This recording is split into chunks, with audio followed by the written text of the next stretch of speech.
So, Assalamu alaikum, ladies and gentlemen. Peace be upon you all. Thank you for coming. I'm streaming.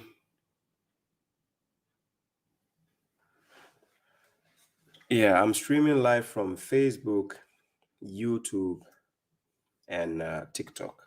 Right. So thank you all for coming. Before I give the shout outs, let me try to adjust something here because I think the light is a bit.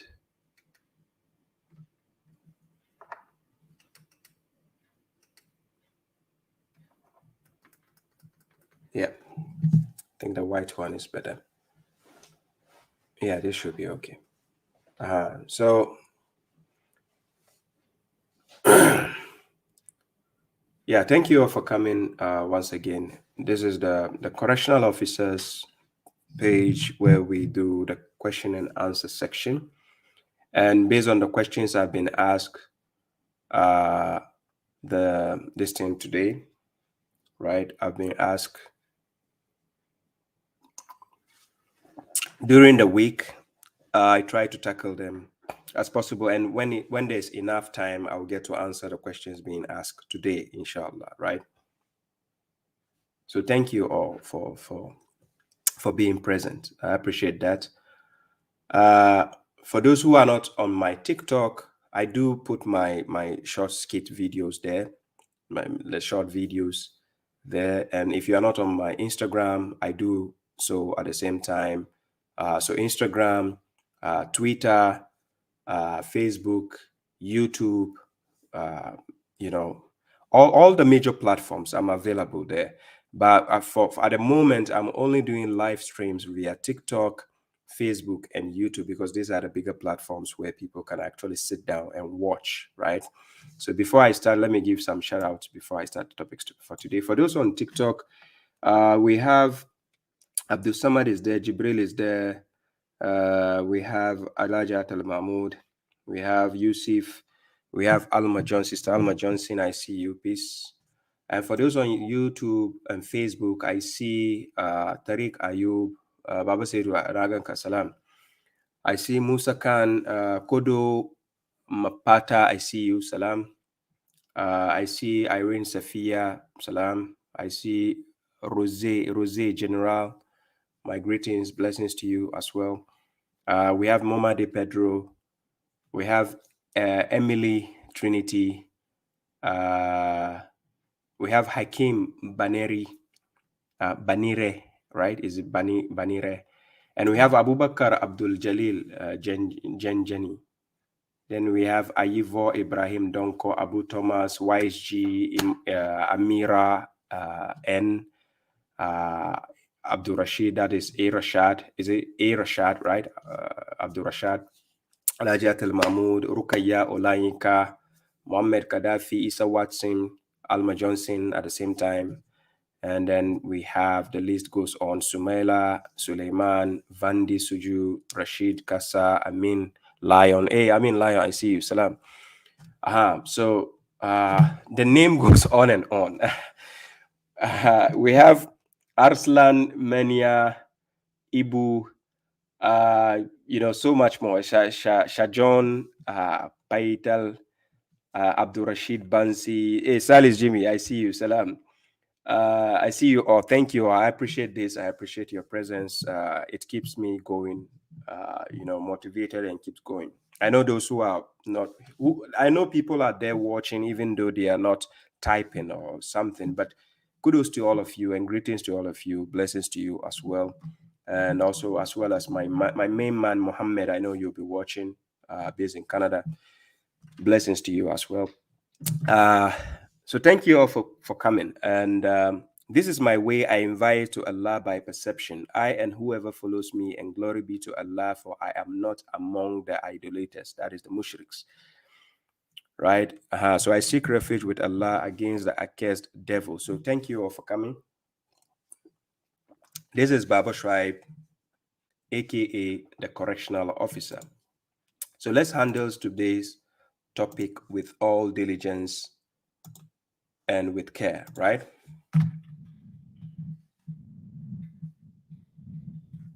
Yeah.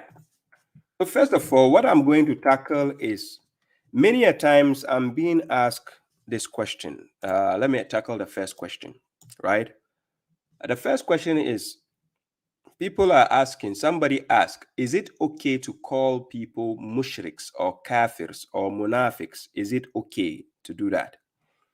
And why are you, babashuaib, why are you harsh to such people? Uh, Now, the questioner seems to have this concern and thinking that I'm actually tagging Muslims as mushriks, right? People think I call Muslims mushriks. And people don't seem to understand this logic that why will you tag people who claim they are Muslims? Why will you tag them mushriks, right? Now, it's simple. It's simple. And I'm going to use Quranic verses. Everything you see me doing online, I do it with justification. And that's why I'm not scared. I can say it to your face. I don't care who you are, right? I'll tell it to you as it is. I come from Ghana, and I was born in Nima. So for those who come from Ghana, we'll tell you about how Nima is about, right? So you don't threaten me or you don't scare me with your words or anything. No, I'll tell you the truth as it is because I can prove it from the words of God. Quran chapter 3, verse 160, God says, "In yansurukumullah fala ghaliba lakum." If God should support you, none can dominate or defeat you, right? So I am with God, right? I'm not with somebody. I'm with God, right? I stand for God. And this is why you see me fearlessly putting the truth out there. I don't care who you are, right? I'll tell it to you, to your face. So far as you've messed up, if you act a fool, you should be called a fool. For those from Nima, you know what I'm saying. If you act a fool, you'll be told to your face, right? If you act stupid, you'll be told. Whether you are old, you're young, you're fat, you're slim, you are whatever you are, you'll be told to your face. So me being brought up in such a hood, and I know the reality of being faced with the truth. And God says in Quran chapter 43, verse 78, لَقَدْ جِئْنَاكُمْ بِالْحَقِّ وَلَكِنَّ أَكْثَرَكُمْ لِلْحَقِّ الْكَارِهُونَ. We have brought you the truth, but most of you hate the truth. So me being the servant of God who has to deliver the truth, I don't care who you are. I'll throw it to your face. Not once, not twice, multiple times. I don't care how your feelings is, because I keep telling you, correctional officers page is not for emotional people. If you're seeking the truth, put emotions aside, right? It's just like somebody who looks fat and then they will ask their counterpart, or they will ask their spouse, how do I look? Do I look? You expect your spouse to say you look slim? Do you want to be lied to? You know the truth, admit it. What? You have the solution, then work for it. That is the point. So Baba Shuaib is not here to do wishy-washy, to romance your ego. I will pelt you with the truth, no matter who you are, right? So I'm going to answer the question I've been asked. Salam to all those who are joining now. Munta, Baruka, Bandwidth. It will get to a point I cannot say the salams anymore. So thank you all, right?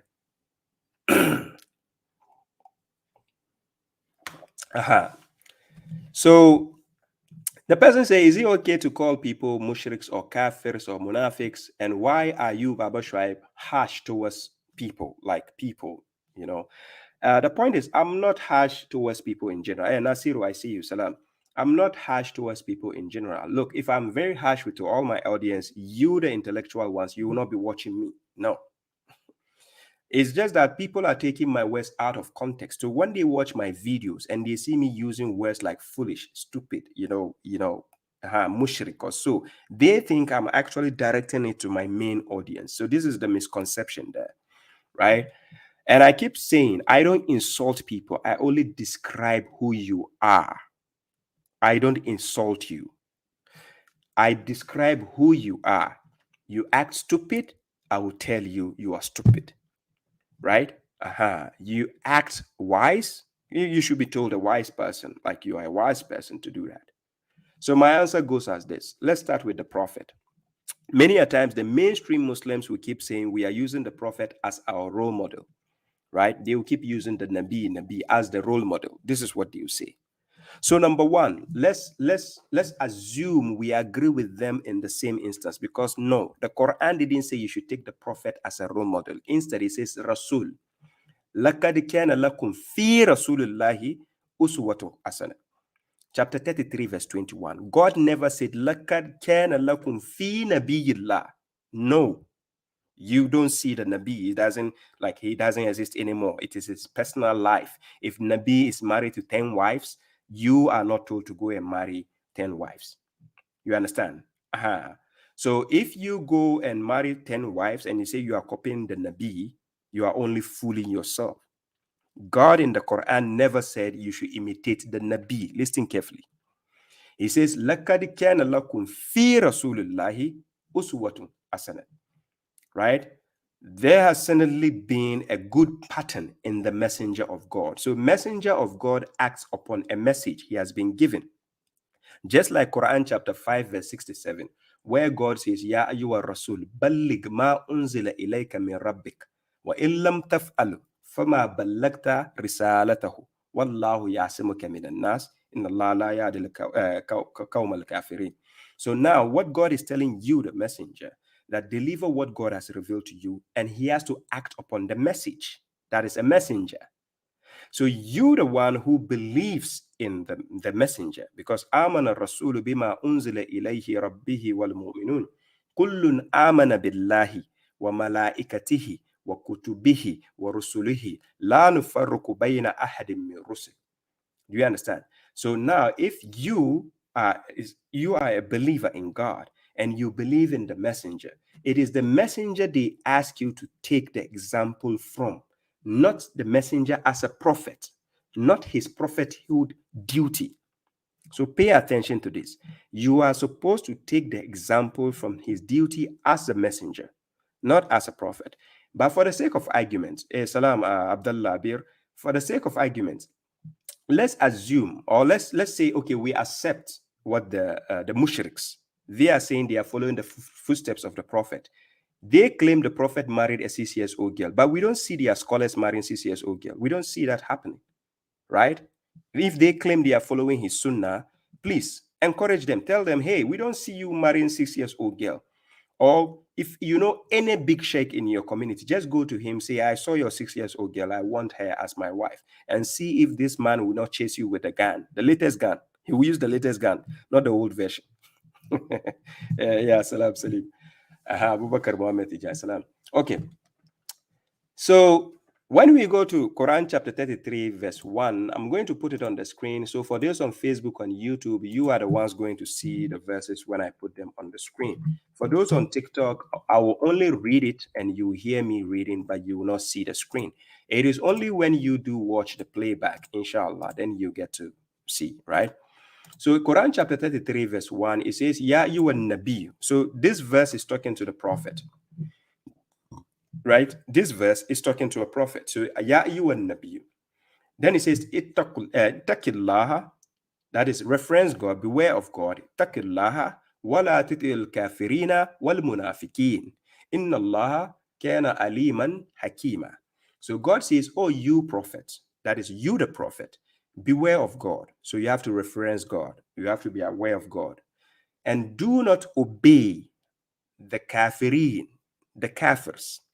That is the disbelievers, the ungrateful ones. Do not obey them. And again, the munafiqeen, that is the hypocrites.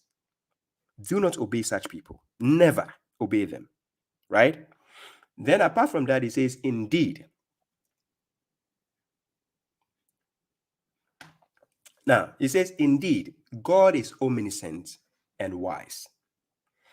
Now, this verse is talking to the prophet directly by telling him he should not obey the kafirs and the munafiqs, which means essentially he knows them. He knows which group are those because it's a definite article. God says al-kafirina and he says al-munafiqina. They are definite and he knows. So he shouldn't obey them. So that is the word. Just like God tells us, Atiwullaha wa atiwur rasul, obey God and obey the messenger. You will never find a single verse in the Quran where God says, Atiwullaha wa atiwur nabi. You will be a fool to translate the word Rasul as Nabi. You are the dumbest fool ever. Wallahi lazim. You are not smarter than God. Quran chapter 10 verse 82. وَيُحِقُّ اللَّهُ الْحَقَّ بِكَلِمَاتِهِ وَلَوْ كَرِهَ الْمُجْرِمُونَ.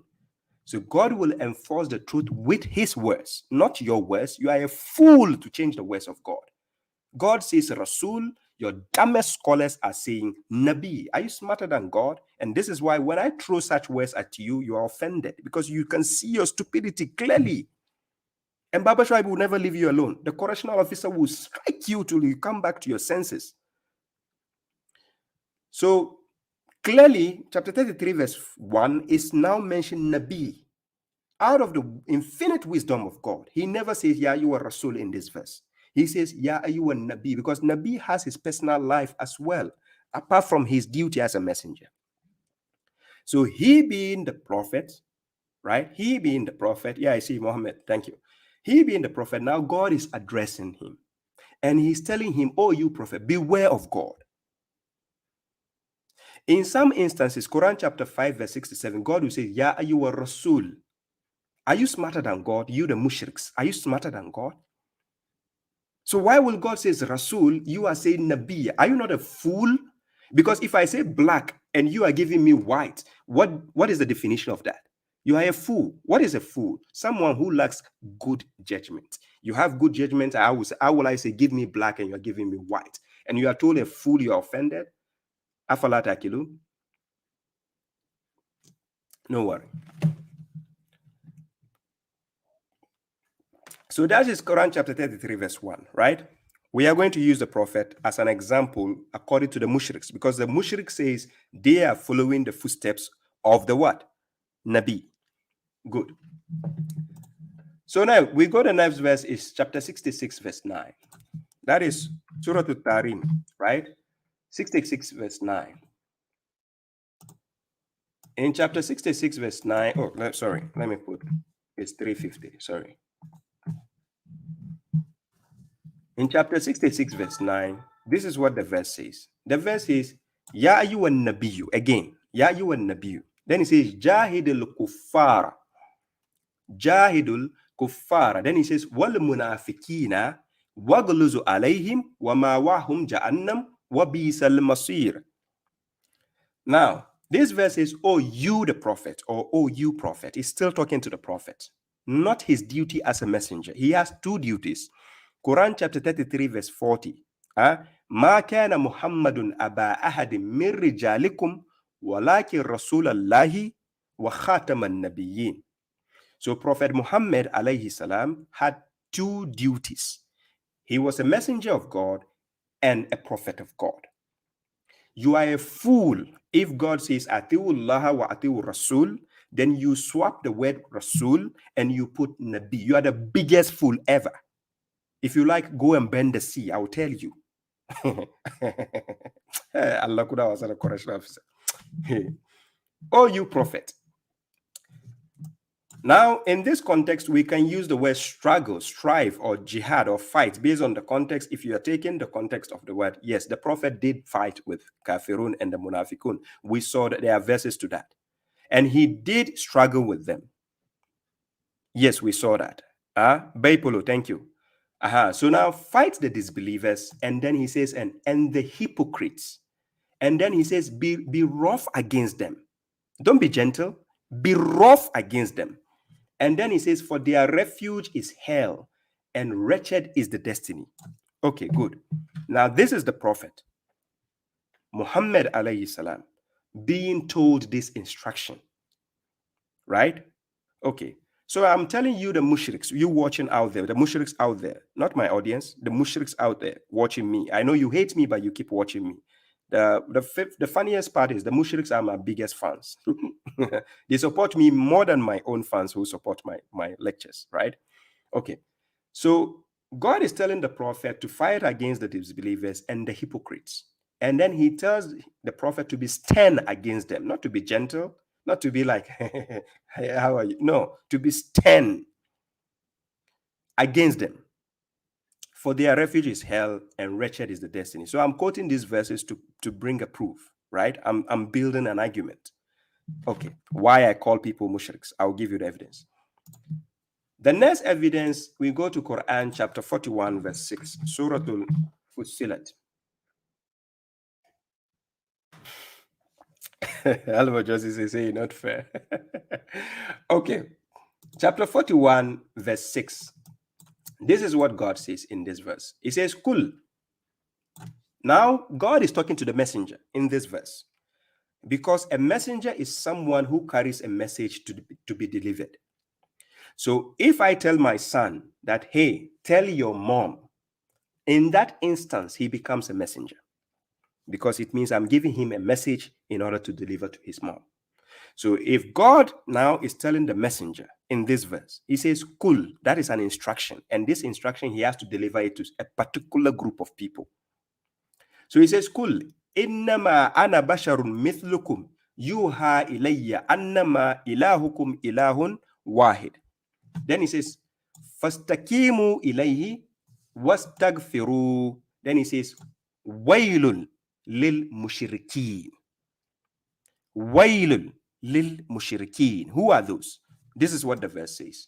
He's telling the messenger to tell the people, say, I am only a human like you, just like babashuaib is just like you. We might have differences in color. I'm a human like you. I sleep, I eat, I poop, I fart, I drink water, I eat, I can cry, I can laugh, I can mock you as well. When you're mocking me, it's allowed. For those who don't know all this, you know, sometimes when I see certain comments and people are trying to act like they are saints and trying to advise me, you know, Baba Shaib, you know, I like your lectures, but please don't be doing this, don't be doing that. Fine, you are entitled to your opinion. I never came to you to seek for your advice. That's why I have the book of God, right? Okay. So I am only a human like you, to whom has been inspired that your God is one God. That is Ilahun Wahid. That is a deity, God, right? So for those who say we cannot call God Ilah, you can call God Ilah. It's allowed. It's not a bad thing. That is why Surah An-Nas, chapter 114, it says, Kul a'udhu birabbin nas, malikin nas. Then he says, ilahin nas. He is the only ilaha. That's why he says, la ilaha illallah. Do you understand? So ilahun wahid, in some instances, calling God ilaha is valid because he is a deity. Right? Okay. So your God is one God. So be upright to him and seek his forgiveness. And he says, and woe to the what? Idolaters. That is the mushriks. They know themselves. Woe to them. Now, if this messenger doesn't know these people, will God ask him to woe to those people? If he didn't see the characteristics of them being around, will God ask the messenger to woe to these people? Just like today, if we are talking, if I tell you, look at the Sunnis, you already know them by description. You know who they are. The people who like to copycat, and they tell you we have the Sunnah beard, and they wear the trousers of their little brothers. If you know what I mean, they wear the the pants of their little brothers, and then they say Sunnah. You know them, right? Okay, so by description, woe to them, mushriks, right? Okay, so this is the messenger being told what to do. So it means they are mushriks. He knows who are mushriks, and he can woe to them. He will tell them, hey, you mushriks, stop the idol worship. Stop mixing up things with the rules of God. Okay, then the next one. I take you to Quran chapter 109, verse 1. That is Surah Al-Kafirun. So we go to 109, verse 1. So the verse says, Kul. Again, the messenger is being asked to say, because whenever you see Kul, there's a message being assigned and it has to be delivered. That is why I quoted Quran chapter 5, verse 67. Ya ayyuha rasul, balligh ma unzila ilayka min rabbik, wa illam taf'alu, fama ballagta risalatahu. Do you hear me? Quran chapter 5, verse 67. God is telling the messenger, oh, you the messenger, deliver what has been revealed to you from your Lord. And if you do not, then you have not delivered his messages. So now if he's being asked to say, Kul, It's an instruction, and he has to act as a messenger to deliver the same message he's been given. So now God told him, Kul, ya ayyuhal kafirun. Now the kafirun, it has a marifa, it's a definite article, which means spontaneously you can see them. It's specific. You know their criteria, you know their description. It's in the Quran. That's why God tells you, Ma farratna fil kitabi min shay'in. That's why God says, وَنَزَّلْنَا عَلَيْكَ الْكِتَابَ تِبِيَّانًا لِكُلِّ شَيْءٍ. But the foolish mushriks will tell you, illa, except, show me where it says 5 prayers. You are dumb. Let babashuaib get you face to face. You see. Kul, ya ayyuhal kafirun. So which means the messenger at his time, he knows the criteria, he knows the description, he knows who are the kafirun. You can be part of the people of the book, but you are a kafir, and you can be a mushrik. Quran chapter 98 verse 1. Lam yakulil lazina kafaru min al kitab wal mushrikina munfaykin hatta ta'tiya bayyina. Yes, chapter 98 verse 1. You can be part of the people of the book, but you are a kafir, and you can be a mushrik at the same time. So if you are told a mushrik, calm down, swallow it. Be proud of it. Since you are proud to be a Sunni, a Shia, a Tijaniya, a Ahmadiyya, you are a mushrik. Don't be offended. It's not an insult.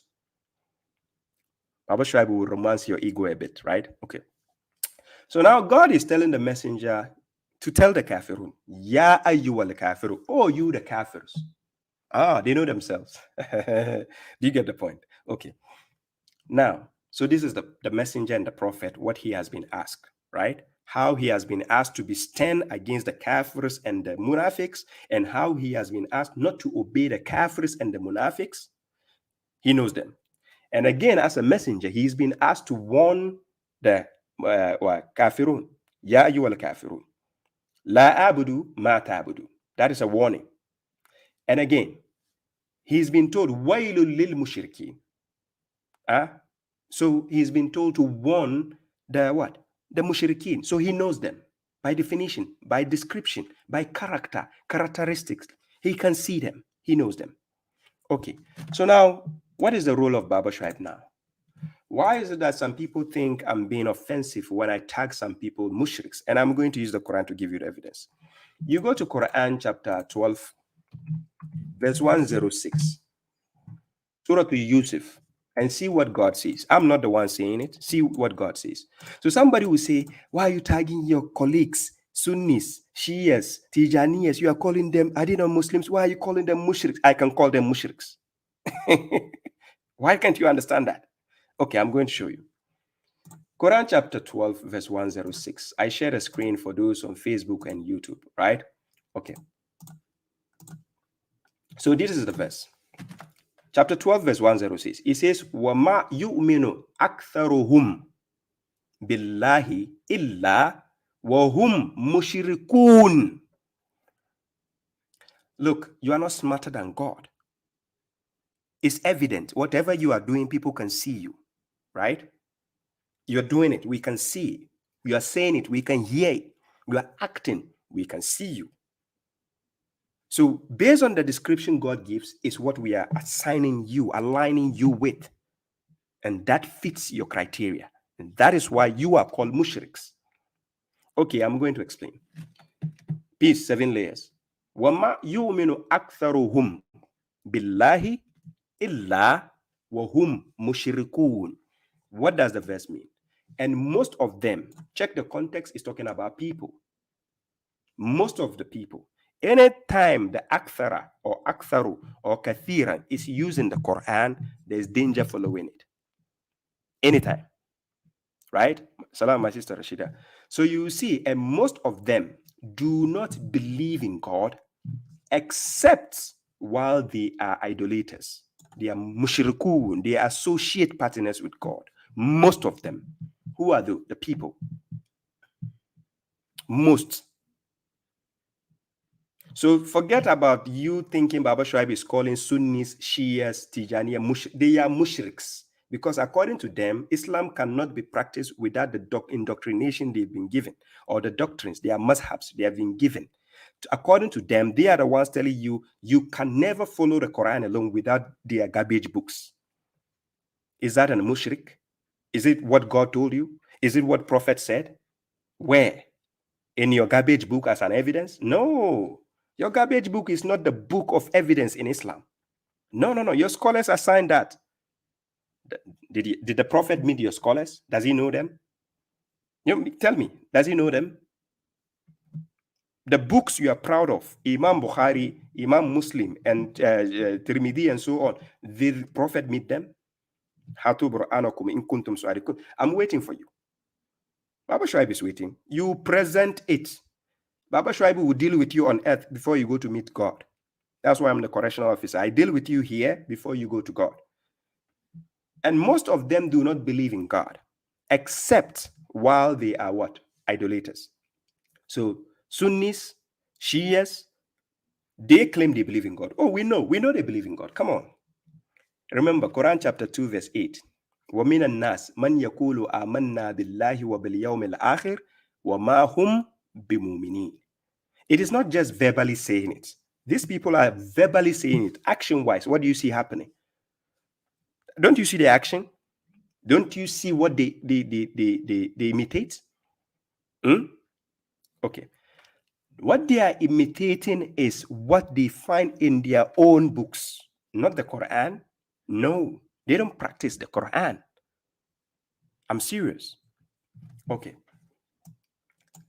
Now, so this is the first evidence why I classify some people who even say they believe in God, they are still mushriks. It's not an insult. It is by description. I'm going to use the Quran to give you the evidence. Why do I call the people who claim they are Sunnis, Shias, and so on? Why do I say they are fools? I'm not saying it. Quran chapter 2, verse 130. وَمَنْ يَرْغَبُ عَنْ مِلَّةَ إِبْرَاهِيمَ إِلَّا مَنْ سَفِهَ نَفْسَهُ. Who desire other than the creed of Prophet Ibrahim, or Ibrahim, the millet of Ibrahim, if not one who fools himself? So if I see you fooling yourself, what will I call you? You are a fool. Is it an insult? No, you are already fooling yourself by creating a creed God never gave you. God is telling you, hey, mushrik, look here. Follow Millata Ibrahim, Quran chapter 3, verse 95. You said, no, akhi. We are following the sunnah of the prophet. Are you dumb? The prophet himself was told in Quran chapter 16, verse 123 to follow the Millata Ibrahim. Quran chapter 6, verse 120. Verse 161. Sorry. Quran chapter 6, verse 161. He himself said, Kul innani hadani rabbi ila siratin mustaqim dinan kiyama millata Ibrahima hanifa wa ma kana minal mushrikin. So God has guided him to the what? Straight path. He said it. And he told you the millah of who God guided him to. Right? So you cross-check the book he has been given, the things you are practicing. Do you find it in the Quran? The answer is no. That is why you keep questioning people who follow the Quran. Tell me, where do I find raka'at in the Quran? Are you dumb? If it's not in the Quran, which God asked you to do it? If you are told a mushrik, why are you offended? Mushrik means somebody who does shirk. He associates something with something. Okay, let me help you out. Quran chapter 4, verse 36. Listen what God says. When we say mushrik, it's not only about worshiping human beings or idolizing human beings. That makes you a mushrik. Good. This is what God says in Surah An-Nisa, chapter 4, verse 36. In Surah An-Nisa, in the first line of the verse, it says, وَعَبُدُ اللَّهَ وَلَا تُشْرِكُوا بِهِ شَيْئًا. Listen what God is saying. Words of wisdom. Remember the Quran, Yasin, wal Quran al-Hakim. The Quran is a wise book. So listen to wisdom. I know fools despise wisdom. Right. Okay. So God says, and serve God, worship God and serve him. Worship him, that is God, and do not associate anything with him. In this context, he didn't say anyone. He says anything. So if you take your garbage books and you are associating it to God or Islam, what are you doing? Are you not a mushrik? Okay, let's leave this part. Anything, right? This is anything. Chapter 4, verse 36. It says anything. Okay, now we are going to anyone. Quran chapter 18, verse 110. This is what the messenger was asked to say. In Quran chapter 18, verse 110, it says, Kul innama ana basharu mithlukum yuha ilayya annama ilahukum ilahun wahid. Then he says, فَمَنْ كَانَ يَرْجُو لِقَاءَ رَبِّهِ فَلْيَعْمَلْ عَمَلًا صَالِحًا وَلَا يُشْرِكْ بِعِبَادَتِهِ رَبِّهِ أَحَدًا. He, the messenger, is being asked to tell you, the mushriks, especially, I am only a human like you. For you who claim he's the light, he's the nur of the world, he's this, he's an angel, he's the best of creation, he's the this, trying to make him superhuman. Okay, no problem. The messenger himself is speaking here. He says, I'm a human like you. He didn't bring an exception. He didn't say, I'm a human, but I I can fly and go and bring you 5 prayers. He never said that. I'm a human like you, to whom has been inspired that your God is one God. So whoever is expecting to meet his Lord, then let him do righteous work and should not associate anyone. Listen carefully. Mushriks, I know you are listening. And should not associate anyone. In this verse, he didn't say anything. He already told you in chapter 4, verse 36. He doesn't need to repeat himself. So in Quran chapter 4, verse 36, he told you, do not associate anything. Out of your foolishness, you take garbage books and associate with God. Again, to the extent you are calling your garbage books hadith qudsi, are you dumb? No, are you dumb? Okay. Messenger is telling you, then let him do righteous work and should not associate anyone in the worship of his Lord. Don't associate anyone. Why? What do you mushriks do? Always. Salatu ala nabi.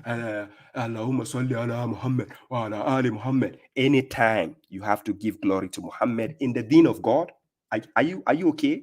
You come to the deen of God and you are giving credit to somebody else? Hasbunallah wa ni'mal wakeel. Imagine the prophet being alive today with us, and they will mention his name and you are glorifying him in front of him. Sallallahu alayhi wa sallam. And he's sitting there. He will look at you and say, Ahe, Manta, what are you doing? What are you? Malaka kaifa takum? Malakum kaifa takum? What are you doing? How do you judge? What is wrong with this? This. Is it okay? This is the battery function? The messenger is telling you, do not associate anyone in the worship of his Lord. But you mushriks tell us, no, Akhi, you need the Sahih Bukhari, you need the one the scholars classify as Sahih, and you are good to practice Islam. When you ask a question, you will say, Akhi, you don't know the science of Hadith. Oh, I thought you said Hadith explains the Quran. So, hello, the last time I've checked, if something is supposed to explain something, is it not the one explaining supposed to be easier? Hello?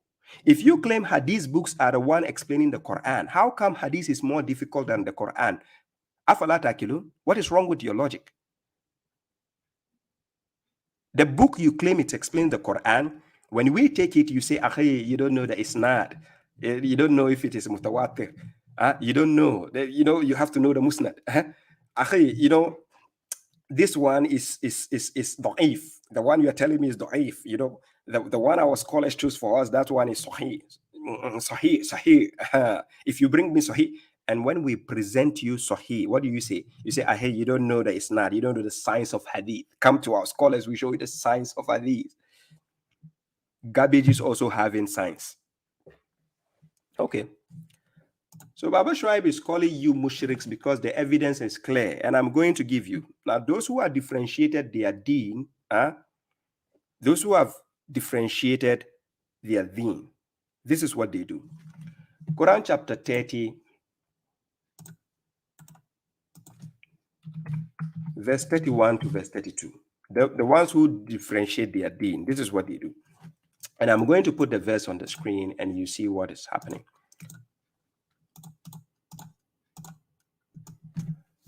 Chapter 30, verse 31 to 32. It says, Munibina ilayhi wattaquhu wa akimu salata wa la takunu min al-mushrikin. Right?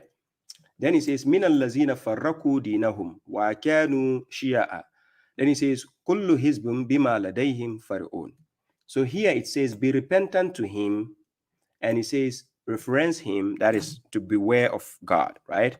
And establish the salat and do not be among the idolaters. Who are the idolaters? We want to know. God, please help us. We want to know the mushriks so that we can avoid them.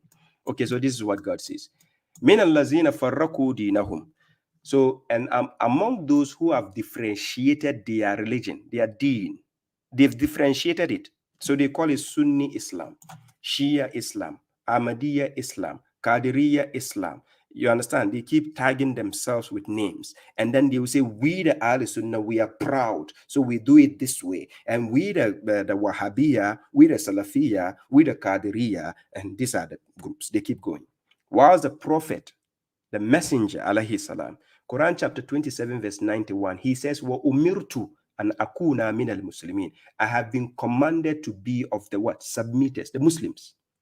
And you, out of your foolishness, you said, you have to be a Sunni before you go to Jannah. Is that what God told you? The Prophet you claim you are following his Sunnah, is that what he told you? Afala ta'qilun, akhi.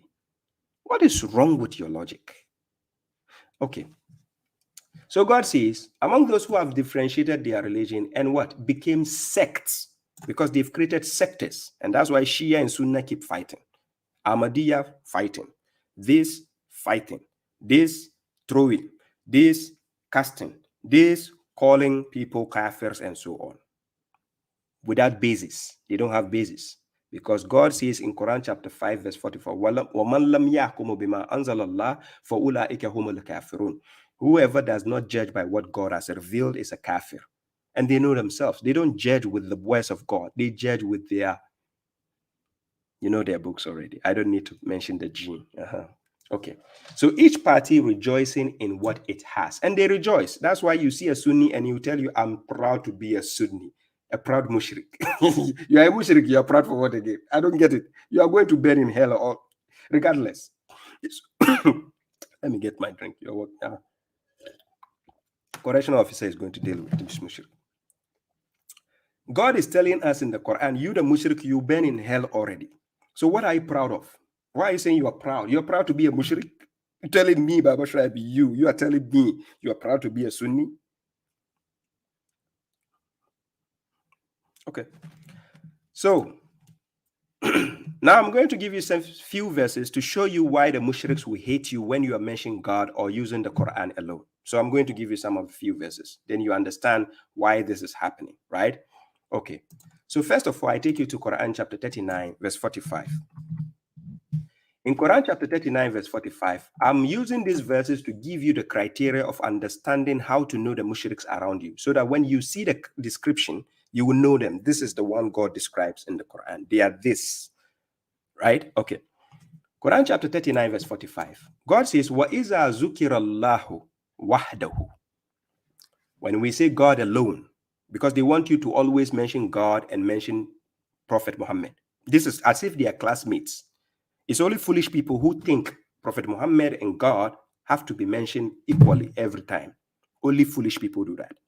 So, وَإِذَا ذُكِرَ اللَّهُ وَحْدَهُ إِشْمَأَزَّتْ قُلُوبُ الَّذِينَ لَا يُؤْمِنُونَ بِالْآخِرَةِ. Then he says what? وَإِذَا ذُكِرَ الَّذِينَ مِن دُونِهِ إِذَا هُمْ يَسْتَبْشِرُونَ. God says, and when God alone, when Allah alone is mentioned, the hearts of those who do not believe in the hereafter. Remember, the mushriks will tell you, oh, we believe in the judgment day. Remember, the judgment day they believe in, according to their garbage books, is telling them that the prophet will come and stand in front of God. And you say, Ana laha, I will put you to Jannah for free, even if I don't know you. Come, you come. Adam cannot do anything. Ibrahim cannot do anything. Jesus cannot do anything. Come, even though I don't know you, I've never seen you. Come, I'll put you to the gate fee. No need to pay gate fee. Come, your deeds will not save you. Me, the prophet, will help you. This is the prophet they have in the hadith, not of the Quran. The Quran cannot dare I'm serious. He will not dare. If you think I'm joking, go to Quran chapter 39, verse 19, and see what God told him. He can never save one who will incur hell. And you are fooling yourself with your garbage book, say, Analah, Anahala. Oh, we will see. And when God alone is mentioned, the hearts of those who do not believe in the hereafter, what do? Are filled with disgust. But when those other than him are mentioned, what do they happen? Then they rejoice. So imagine the mushriks if they were here and I said, An-Nabi Muhammadu, or I said, Prophet Muhammad, you will hear the echoing, the vibration behind you. Sallallahu alaihi wasallam. This is the description of a mushrik. You will see them. You will see them by their description. They are, it's evident. When they mention God, do you hear them saying anything when God is mentioned? You watch. When you say Allah, they don't care, as if you didn't mention anything. No. Yeah. The next verse. We go to Quran chapter 40, verse 12. In Quran chapter 40, verse 12, Surah Al-Ghafir, this is what God says in the verse. It says, ذَلِكَ بِأَنَّهُ إِذَا دُئِيَ اللَّهُ وَحْدَهُ. Then what happens? كَفَرْتُمْ. وَإِنْ يَشْرَكْ بِهِ تُؤْمِنُوا فَالْحُكْمُ لِلَّهِ عَلِيِّ الْكَبِيرِ. Now, this is what happens here. That is because when God alone was invoked, if you're calling even God alone in your salat, when the mushriks see you, they get, infuriated. They will tell you, who is this guy? Why is he doing his salat like that? If you tell them, I only call God, I don't associate partner, they are, hey, leave our mosque. We don't allow these Quraniyun people. You are Quraniyun. Oh. So now you have to tag people. Just because they adhere to the Quran, you have to call them Quraniyun. So how come when we call you Hadithiyun, you are offended? Because I would rather tolerate the name Quraniyun than to tolerate Hadithiyun. Yeah. That is because when God alone was invoked, you disbelieved. But when others were associated with him, you believed. So the judgment belongs to God, the supreme, the magnificent. Now, this is the description of a mushrik here. If you are mentioning God to make matters simple, God alone, they don't like it. They want you to mention something else aside God before they believe you. Just like the mushriks. If you are using the Quran alone for lectures, they don't like it. You have to bring what their scholars, Qurtubi, Ibn Kathir, Ibn Taymiyyah, Ibn Abbas, the opinion of their, their so-called ulama, have to tell them before they believe you. Quran they don't like it. They hate what God has to say from the Quran. So now to top it all, I can take you to Quran chapter 17, verse 45. This is what God says. In Quran chapter 17, verse 45, I'm going to read up to verse 46. So God says, وَإِذَا قَرَأْتَ الْقُرْآنَ جَعَلْنَا بَيْنَكَ وَبَيْنَ الَّذِينَ لَا يُؤْمِنُونَ بِالْآخِرَةِ حِجَابًا مَسْتُورًا. Then God says, وَجَعَلْنَا عَلَى قُلُوبِهِمْ أَكِنَّةً أَنْ يَفْقَهُوهُ وَفِي آذَانِهِمْ وَقْرًا وَإِذَا ذَكَرْتَ رَبَّكَ فِي الْقُرْآنِ وَحْدَهُ وَلَّوْا عَلَى أَدْبَارِهِمْ نُفُورًا. So what happens is, and whenever you read the Quran, we place a concealed partition between you and those who do not believe in the hereafter. You already know them, the mushriks, because the hereafter they believe in is not that of the one in the Quran. It is from their own garbage books. Then God says, and we place coverings over their hearts, lest they comprehend it. And that is why mushriks can never comprehend the Quran. They say, Akhi, you need the sababun nuzul, you need asbabun nuzul to understand this. What happened before the verse was revealed? Are you dumb? Quran says, Sharu Ramadan allazi unzila fihi al-Quran hudan linnas. You are telling me something has to happen before a verse tells me what to do. Are you dumb? I already have a complete book in front of me. I don't need to know what is happening. I need to read the context to tell me what is happening. What is wrong with your logic? Afala ta'qilun. And then God says, and deafness in their ears. And that is why when you mention verses, they are not listening. For people who have watched my program, the correctional officers den, see how I interact with the mushriks. Whenever you are saying they don't listen. They don't listen. So if you are talking, the moment whatever you are going to say is based on the Quran, this ears is wakra. They are not listening to you. If you like have the sweetest voice, you finish talking, you ask him, what did I say? Like, I didn't hear you. Can you repeat again? You repeat and still he tell you he doesn't hear what you're saying. The reasoning is kaput. Look, deafness in their ears, because God already tell you there is a covering on the heart and deafness in the ears. How can you penetrate such a soul? You can't. So what happens? And when you mention your Lord in the Quran alone, this is what the mushriks do. In their versions of translation, they will write, when you mention your Lord alone in the Quran. How many lords do you have in the Quran? I don't get it. The Lord of the Quran, does he tell you to come and worship another Lord in the Quran? So they will say, and when you mention your Lord alone in the Quran, when you mention your Lord in the Quran alone, what happens? They turn away on their backs in aversion. They hate it because they want you to keep mentioning God in their Hadith Qudusi, in the Sahih Bukhari, Sahih Muslim, Jamia Tirmidhi, Abu Dawood, Sunan Ibn Nisa, and it keeps going on and on. This is what they will be content with. Confusion. Ayabasa. Okay. So now I still give you, so the last criteria I'm going to give you is in Quran chapter 40, verse 84. 40 verse 84, this is what it says. In Quran chapter 40 verse 84, it says, what? فَلَمَّا رَأَوْا بَعَثَنَا قَالُوا آمَنَّا بِاللَّهِ وَحْدَهُ. Then God says, وَكَفَرْنَا, and they say again, وَكَفَرْنَا بِمَا كُنَّا بِهِ مُشْرِكِينَ. So on the day of judgment, after finally these mushriks have seen the punishment of God, this is what they are going to say. And when they saw our torment, they said, we believe in God alone. Listen carefully. When they saw the torment, they will now say, that is on the day of judgment. To understand the context, read from above, right? Chapter 40, verse 84. Start from above. It says, and when they saw our torment, they said, we believe in God alone and disbelieve in those we used to associate or idolize with him. According to the mushriks, the guidance of the Quran is not enough. Even though God says, ذَلِكَ الْكِتَابُ لَا رَيْبَ فِيهِ هُدًى لِلْمُتَّقِينَ. The mushriks will tell you, if you follow the Quran alone, you are lost. After God says, Inna hadha al-Quran yadi lillati hiya aqwam. God says, indeed, this Quran guides to that which is more appropriate. The foolish mushriks again will tell you, Akhi, if you follow that book of God, you are astray. Do you see the point? After God giving you these books, this Quran, and he's telling you to follow, he says, Haza hudan. Quran chapter 45, verse 11. Haza hudan.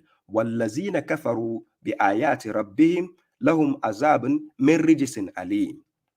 He says, this is guidance. The foolish mushriks will tell you, Akhi, no, you need some few Sahih books from Sahih Bukhari and some few from Sahih Muslim and from some few from our garbage books, and then you'll be okay.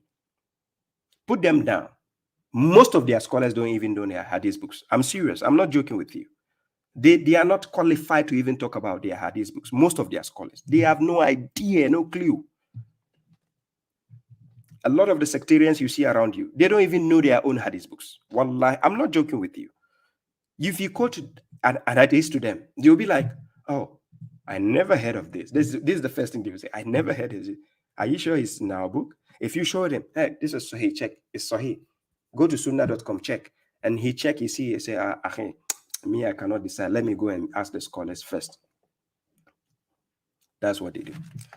So now, I've shown you all the evidences why babashuaib calls you a mushrik. Do you agree with me or not? You don't still agree, right? I'll whip you with the verses of God. I told you, with logic. I go to the Quran and give you the verses describing what you do If I call you Sunnis, you Shias, you Tijaniyas, Mushrik, I'm not insulting you. It is what you do. Because according to you, me, the one being a Muslim following the Quran, according to your scholars, I'm a kafir. Not according to God. So first question is done. That is the question. That is the reason why I call Sunnis mushriks. I call Tijaniyas mushriks. I call Ahmadiyas mushriks. God never gave you these garbage religions you are creating. Yes, you heard me right. Garbage religions you are creating. He gave you. Hatu Bur'anakum. Come and sit with the correctional officer. Prove to me from the Quran where God says you should become a Sunni, Shia, Tijaniya, Ahmadiyya, Wahhabiyya, Salafiyya. Who gave you that authority? Am lakum sultan mubin? Fatu bi kitabikum in kuntum sadiqun. Come, bring. If you know you are on the right path, bring your book of authority and show me where God says you should become a sectarian. Bozos. Now I'm done with the mushriks. That is the reason why I call them mushriks. And I'm not stopping today. I'm not stopping tomorrow. I didn't stop in the past. In the future, we call it Auchi, Mujemu. Aha. So now, second question I was asked, right? The second question is based on, okay, I have to put this question last. I have to bring the difficult one above so that I can answer it on time because it might take time, right? So I have to skip the other one because it's an easy question, right? So let me take the second question. Sorry, let me take the fourth question above. The sectarians usually quote chapter 66, verse 3, right, as proof that the prophet had other revelations other than the Quran. This is what the mushriks will say. They say the prophet revealed other revelations, was giving other revelations besides the Quran, right? And so they will say, Wahi bigairil matlu. This is what the mushriks will tell you. They will say, Wahi bigairil matlu. That is a wahi which has not been recited to the people, meaning, so this is what the mushriks, many a time you hear them saying, that the prophet revealed other revelations which were not revealed in the Quran, but it has to be implemented. You listen. Now here, the questioner is asking based on Quran chapter 66, verse 3, right? Salam Ashraf. Chapter 66, verse 3, right? They quote this verse, and when they quote it, and then they will say, based on this, this wahi, they will say, based on this, that means the prophet received another wahi, which was not found in the Quran. So that means that is how they got their garbage books. So according to them, all the garbages they have on the side, that is the inspiration that they have. Okay, we are going to examine the verse. First of all, I put the verse on the screen. Chapter 66, verse 3. Surah At-Tarim. Now, this is the verse on the screen. Chapter 66, verse 3. Where God says, وَإِذْ أَسَرَّ النَّبِيُّ إِلَى بَعْدٍ أَزْوَاجِهِ حَدِيثًا. Then he says, فَلَمَّا نَبَّأَتْ بِهِ وَأَزْهَرَهُ اللَّهُ عَلَيْهِ عَرَّفَ بَعْدُهُ وَأَعْرَضَ عَنْ بَعْدٍ. Then he says, فَلَمَّا نَبَّهَ بِهِ قَالَتْ مَنْ أَنْبَاكَ هَذَا. Then he says, قَالَ نَبَّأَنِيَ عَلِيمُ الْخَبِيرُ. So the verse is, and when the prophet confided in one of his wives, right? One of his, unfortunately for those on TikTok, you cannot see my screen. It is those on Facebook and YouTube who can see. So after this, those on TikTok, if you watch the playback, then you can see the screen. When you watch the playback on Facebook, on YouTube, you see it, right? Okay, so the verse is, and when the prophet confided in one of his wives, his spouses, right? A discussion. So when we say in this context, the word haditha, it means a discussion because it's a discussion among the wives that happened. So he took a discussion and disclosed it to one of his wives, right? So a discussion, then God says, and when she informed it, meaning she took it and informed another wife of his, which was supposed to be a confident distance. Because you confided in somebody becomes a secret. It shouldn't be exposed. right? Oh, sorry. What did I do? I didn't share the screen on Facebook, right? Sorry. I just got the reminder. I didn't share the screen. So he says, and when the prophet confided in one of his wives a discussion. Now, in this context, the discussion is the haditha. So this haditha in this context is a discussion. And when she informed it, God disclosed it to him, to the prophet. So what happens is, and he was acquainted with part of it and avoided parts. So he, the prophet, was acquainted with part of the information and he avoided part of the information. So what happens was, and when he informed her, he informed his wife, the one who went to gossip by taking that information to another wife of his. What happens when he informed her about it? She said, "Who informed you this?" And remember, the context of the verse is talking about the prophet. It is not talking about the messenger. It has nothing to do with us, we the people. So somebody will say, okay, what is it that he told her? What is wrong with you? Must you know what he told her? I don't get it. If God wanted you to know, he will have mentioned it in the Quran. That is, if it is part of the guidance. That is why the subject talks about the prophet. The prophet has his personal life. The way he goes to shower, the way he sleeps with his women, the way he does his personal things. It is personal. But the advice here is the reason why God is bringing it on the front side for you to understand what happened is because you can disclose something to one of your wives and she might tell somebody of the outside. We have all seen that your wife or your sister or somebody relative might know something of your secret and they can disclose it to another person. And then you get to go around and hear it from somebody that, hey, your brother told me this about you, your sister told me this about you, or your wife told me this about you. It's normal. People do that. So God was bringing this story as a caution, and we are going to see the lesson behind it. So the verse says, she said, "Who informed you this?" He, the prophet, said. Remember, the subject of the verse is based on the prophet. That's the subject. He is the subject of the verse.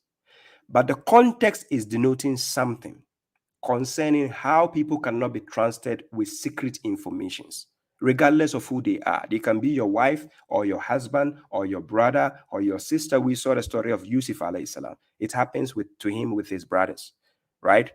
Okay, so he told his wife, "I was informed by the omniscient, the cognizant." Remember, he is a prophet, so he can be informed. Right? And this is why when you check the Quran, you will never see where God is saying Atiwullah wa Atiwun Nabi. Instead, Atiwullah wa Atiwur Rasul. And again, you will never see a verse where God says Lakad kana lakum fi nabiyillah. But instead, fi Rasulullah. It is the messenger you are taking the example from, and it is the messenger you are supposed to obey. His duty as a prophet is only limited with his people and his family. It doesn't extend to you and I. We don't know him as a human being, as a prophet. We have never seen him. And being a prophet is between him and his people at that time, the timeline he is based on. But as a messenger, it extends to our time because we can see his messengership duty in the Quran. So understand this logic I'm giving you. I know the Mushriks, they don't understand simple logic. They will be confused. Listen to me. Okay. So now we go to verse 4. Before we go to verse 4, you see these verses. Inside the verse, it doesn't mention the word wahi. Neither does he mention the word tanzil. You don't see the word tanzil and you don't see the word wahi. So how did the mushriks denote that since this happened, that means the prophet was getting revelation? Because if you use the word revelation, that is a flawed argument. Revelation tanzil has to do with the people. Because remember, the message of the Quran is not only limited to the prophet. That is why Quran chapter 2 verse 185 says, Sharu Ramadan allazi unzila fihi al-Quran hudan linnas. Quran chapter 20 verse 2 to verse 3, it says, Ma anzalna alayka al-Quran litashqa illa tazkiratan liman yakhsha. So the Quran is to serve as a guidance for mankind and is to serve as a reminder for those who fear God. So God doesn't bring down a revelation and the prophet will have it secretly or personally to himself. And he says, hey, you guys, the Quran was given to you people, but God gave me another revelation. You have to come and fight each other and get it from me, from my bedroom. Are you nuts? Afala takilu. So in this verse, we see information. That information is between his household. That is between him and his wives. That information does not need to go out for even a third party to hear it. So look at the professionalism. Look at the infinite wisdom God is going to display with the issue here. So now verse 4. If you repent, is telling the wives, if you repent to God, then the hearts of you both, that is the other one who went to tell the other wife, their hearts is what? Have inclined, meaning inclined to surrender to God and repent. But if you assist each other against him, the prophet, meaning you, the two wives, if you assist each other against him, then indeed God is his guardian, and Gabriel and the righteous believers and the angels would what? Assist after that. That is, after God, all the believers, including the angels, Gabriel, the righteous believers, will assist against you women for trying to tarnish the image of the prophet. Because what happens if somebody confines a secret to you and you are not given the privilege to extend it outside? What are you doing? You are tarnishing the image of the person, because then you are taking this secret outside and you are tarnishing the image of the person in this issue. So if you repent to God, then the hearts of you both, that is the women, you both, because one took the information to the other. So you both have inclined, but if you assist each other, then what? God, indeed, God is his guardian, and then what? Gabriel, and then the righteous believers and the angels will assist after that, after God. Okay, so now these two verses I just read, we can see that the word haditha was mentioned, but that haditha is meant to be between him and his wives. It doesn't have to be extended outside. But if it is a good thing to do, why is God telling the wives to repent? Hello? Listen to me carefully. Give me your listening ears. If even the issue of hadith is allowed, how come God is telling the wives to repent? The prophet disclosed a hadith, which is a narration or a discussion, to one of his wives. And then she passed behind him to tell another wife. Just like the mushriks today, the books of hadith they have, they keep saying, we heard it from so and so. We heard it from so and so. We heard the wife of the prophet telling us the prophet used to do so and so.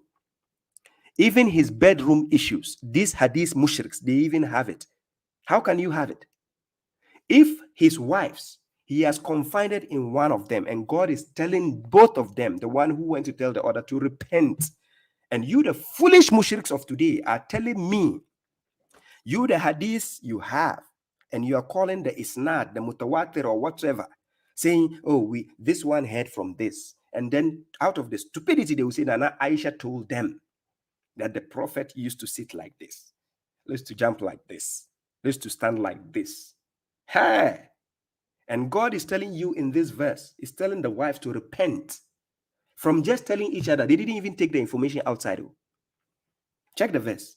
Quran chapter 66, verse 3 to verse 4. The wife didn't take the information outside. She only went to tell another wife of his. And God is telling them to repent. And you, the mushriks, are telling us you have the hadith of the prophet, even to the extent how he sleep with his wives. Hey! Hello?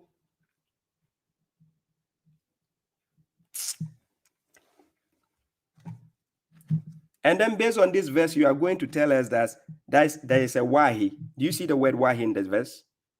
Do you see the word tanzil in the verse? What is wrong with your logic? Simple Arabic. Simple Arabic, they don't know. If God says Rasul, they will say Nabi. If God says Atiullah, they will say follow. They don't know Arabic even. And you claim with all the Jamia you have went to the universities of whatever, Azhar and whatever, you are struggling to understand the simple, clear book, Quran. Chapter 33, verse 53. In contrast to chapter 66, right? Chapter 33, verse 53. In that verse, this is the verse. In the verse, this is what it says. It's talking to the believers in the timeline of the prophet, when the prophet was alive. This verse, right? Is in the timeline of the prophet. So, oh, you who believe, he's talking to the believers. Ya ayyuhallazina amanu. Do not enter the houses of the prophet, because that is when he was alive. Because right now he's not alive, unless if you want to go and enter his grave. So do not enter the houses, because he had multiple wives, so he had houses. So do not enter the houses of the prophet unless you have permission for a meal to come and eat without waiting in patience. If you don't have patience, do not come, because you have to wait and we'll be giving permission to come to his house. And I will show you, even in the time of the prophet, you don't even have the chance to speak to his wives in order to come and take some information. And then today you have garbage books telling you, narrated by Aisha, narrated by the wife of the prophet, narrated by this from the house of the prophet. Hey, unless you have permission for a meal without waiting in patience, unless when you are invited, then enter. And when you have eaten, listen carefully, and when you have eaten, then disperse. Then disperse. Now, this is what the verse says in Arabic here. The interesting part is what I want to see. When God says, Ya ayyuhallazina amanu, la tadkhulu buyutan nabiyyi illa an yu'zana lakum. Right? Oh, sorry. Again, I wasn't showing the verse. Yeah, thank you very much, Mohammed. I see it. Yeah, I wasn't paying attention, right? Okay, now I put the verse. Yeah, so chapter 33, verse 53. Here, Ya ayyuhallazina amanu la tadkhulu buyutan nabiyyi illa an yu'zana lakum ila ta'am. So unless if you have been given permission to come and what? Eat. To come and eat for food. Then he says what? Gaira nazirin, without waiting. So you have to wait. Nazir, when you say intazar, like to wait. So nazirin. Innahu walakin iza du'itum, if you are invited. So you are not supposed to what? Come or enter his houses unless if you are invited to come and eat, and you have to wait. Without waiting, you cannot come. So when you are invited, you come. So then it says, walakin iza du'itum, when you are invited, you come. Then it says what? Fadkhulu, then if you are invited, then enter. So you are invited, you enter. Fa'iza ta'imtum, and when you have eaten, then he says what? Fantashiru, then you have to disperse. Just like in Surah Al-Jum'ah, it says, Fariza qudiyatu salat, fantashiru fil ard. So fantashiru meaning disperse. You have to leave, go your way. Then he says what? Wala mustahnisina li hadith. Wala mustahnisina li hadith. So this is the verse here. O you who believe, do not enter the houses of the prophet unless you have permission for a meal without waiting, impatient, unless when you are invited, then enter. And when you have eaten, then what? Disperse. That is, leave. And when you leave, and do not socialize for discussion. You do not have to socialize, to be sociable, to socialize yourself in his house for discussion. Just like the hadith books will keep telling you, that people who go to the house of the prophet and they will just go and then they will see Aisha resting on the legs of the prophet, and then they will go and say, Prophet, this man I saw in the jungle is doing this. What should we do to him? Then the prophet will say, wait, I'm waiting for a verse. When it comes, go and arrest him. This is what they do. Okay. Now, God is telling the believers at that time, do not socialize for hadith. So in case there is something called hadith, God is now telling you, do not socialize for hadith.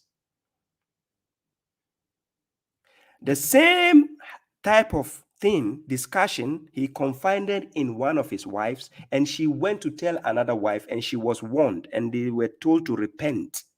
Meaning, since they repent, they don't have to do the same thing by trying to propagate the information the prophet gave, which has nothing to do with the guidance of God.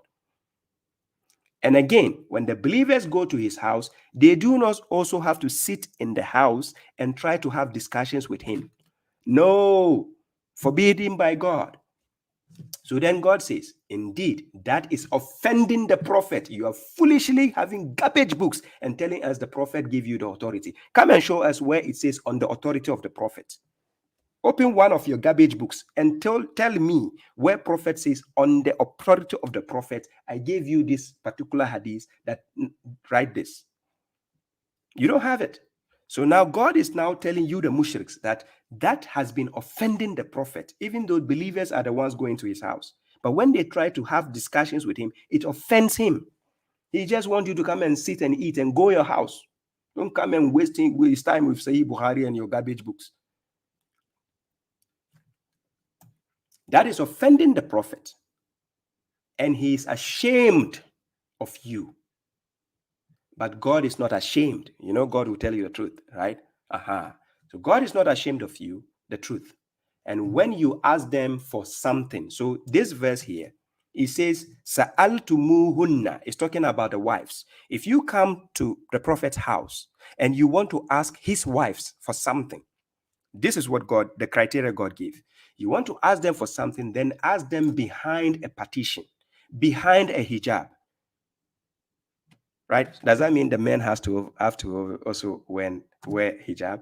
Because the mushriks, whenever they see hijab, they say, oh, you have to cover, the woman has to cover her head. So is it the man who has to now wear hijab? Because God says the man has to ask the women behind the hijab. It is just a partition, right? That is purer for your hearts and their hearts. So it's purer for you, the men, at that time of the prophet. It's purer for you and purer for the women, so that there will not be, attraction of something there. And it is not for you to offend the messenger of God, nor to marry his wives after him, ever. So even if the prophet is dead, the messenger is dead, is no more, you are not supposed to marry his wives, right? And God says, indeed, that will be terrible in front of God to do. Right? Because then when you go and marry one of his wives, you take his secrets. You will know every secret about him. And that is problematic. So if God doesn't give you the chance to even know any secret about the prophet, apart from what you find in the Quran, how can you foolishly say you have hadith books, and yet we don't see the authority from the prophet that you should write those garbage books? And you are coming to tell us why he begat al-matlu. Keep fooling yourselves. Again, when they quote such a verse, they are trying to prove that a revelation was given to the prophet other than the Quran. So let's go and ask the Quran the question. Quran chapter 17, verse 73. Right? Quran chapter 17, verse 73. Is that the case? Was something else given to the prophet to give to us other than the Quran? So this verse I'm going to quote, it simplifies, it seals the argument for the mushriks, right? They cannot argue with you anymore. Any mushrik who tell you a wahi was given to the prophet for the people other than the Quran, just quote this verse I'm going to give you. Chapter 17, verse 73. You will seal the argument once and for all, right? Here. So Quran chapter 17, verse 73. Listen what God says. وَإِن كَادُوا لَيَفْتِنُونَكَ عَنِ الَّذِي أَوْحَيْنَا إِلَيْكَ لِتَفْتَرِيَ عَلَيْنَا غَيْرَهُ وَإِذًا لَا تَخَذُوكَ خَلِيلًا. Do you see? So this is what the verse says. And although they almost will have enticed you away from what we inspired to you, Muhammad alayhi salam, that you might fabricate other than it. So other than it here, the gairahu is a dhamir, is a pronoun. The pronoun is a masculine pronoun denoting the Quran, the book.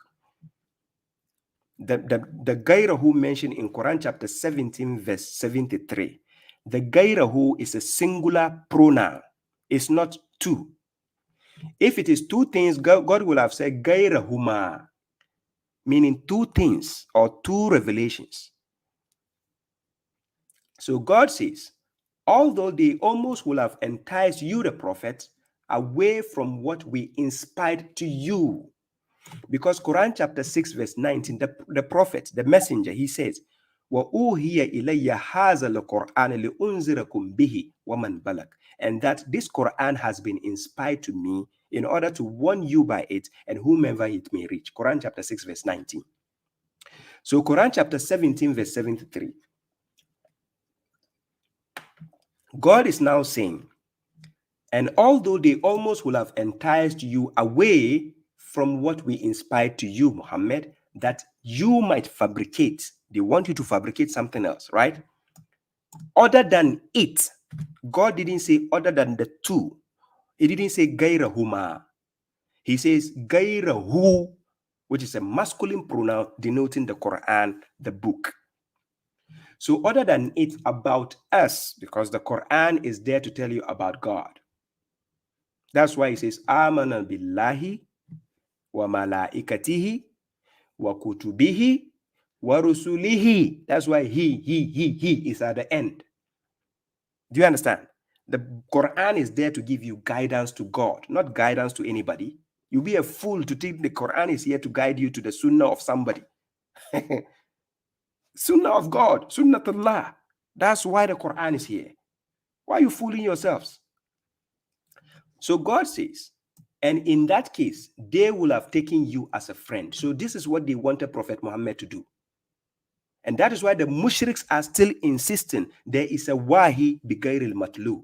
Look at the foolishness again. Quran is speaking to you clearly here, telling you it was only one revelation he was given to give to the people. You, out of your foolishness, you say he has two revelations. Who should we believe? Your garbage books or the book of guidance? Me, babashuaib, I cannot tolerate your garbage books. I have the book of guidance, Ahsan al-Hadith, the best hadith, the Quran. Quran chapter 39, verse 23. This is sufficient for me. Why will I waste my time going to garbages?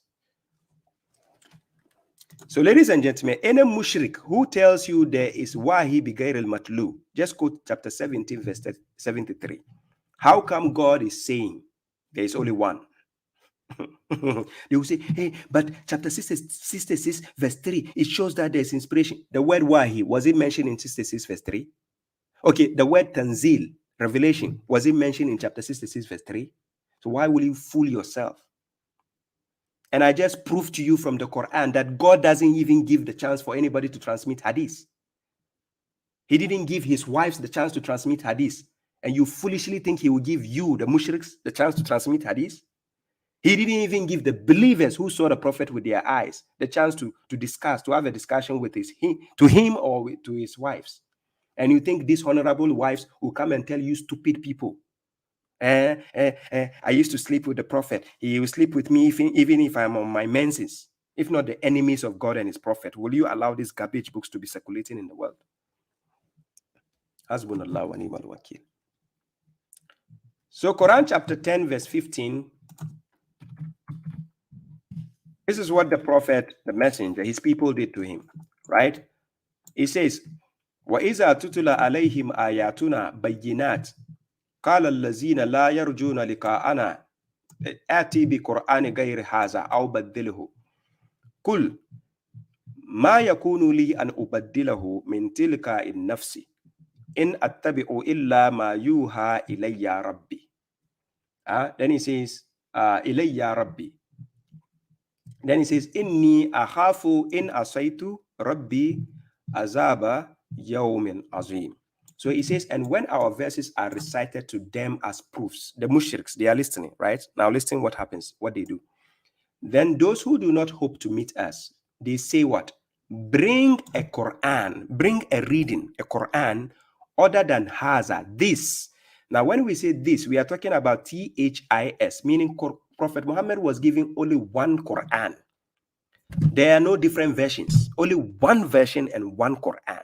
Not 2, not 3, not 4, not 5, not 6, not 7, as the foolish mushriks keep telling you. It was given one. So even the disbelievers at his time, when the Quran is being read to them or recited to them, they will say the prophet should bring a Quran other than what he has. Then the prophet is going to answer the question. Or they tell him to change it, meaning change what you have, bring something else. Because they want to take him as a friend. So they want the inspiration God to gave him. They want him to change it, to bring something different. As I quoted chapter 17, verse 73. Do you understand? So chapter 17, verse 73 is in contrast to Quran chapter 10, verse 15. So what happens is, then the messenger was asked to tell these people, it is not for me to change it spontaneously by myself. He cannot do that because the Quran doesn't belong to the prophet. Quran belongs to mankind and it comes from God. That is why Quran chapter 10 verse 37, it says, وَمَا كَانَ هَذَا الْقُرْآنَ أَنْ يُفْتَرَى مِنْ دُونِ اللَّهِ وَلَكِنْ تَصْدِيقَ الَّذِي بَيْنَ يَدَيْهِ وَتَفْصِيلَ الْكِتَابِ لَا رَيْبَ فِيهِ مِنْ رَبِّ الْعَالَمِينَ. It is not for this Quran to be invented by other than God. Right? However, it is a confirmation of what was before it and an elaboration of the Al-Kitab. There is no doubt therein from the Lord of the worlds. This is what the Quran represents.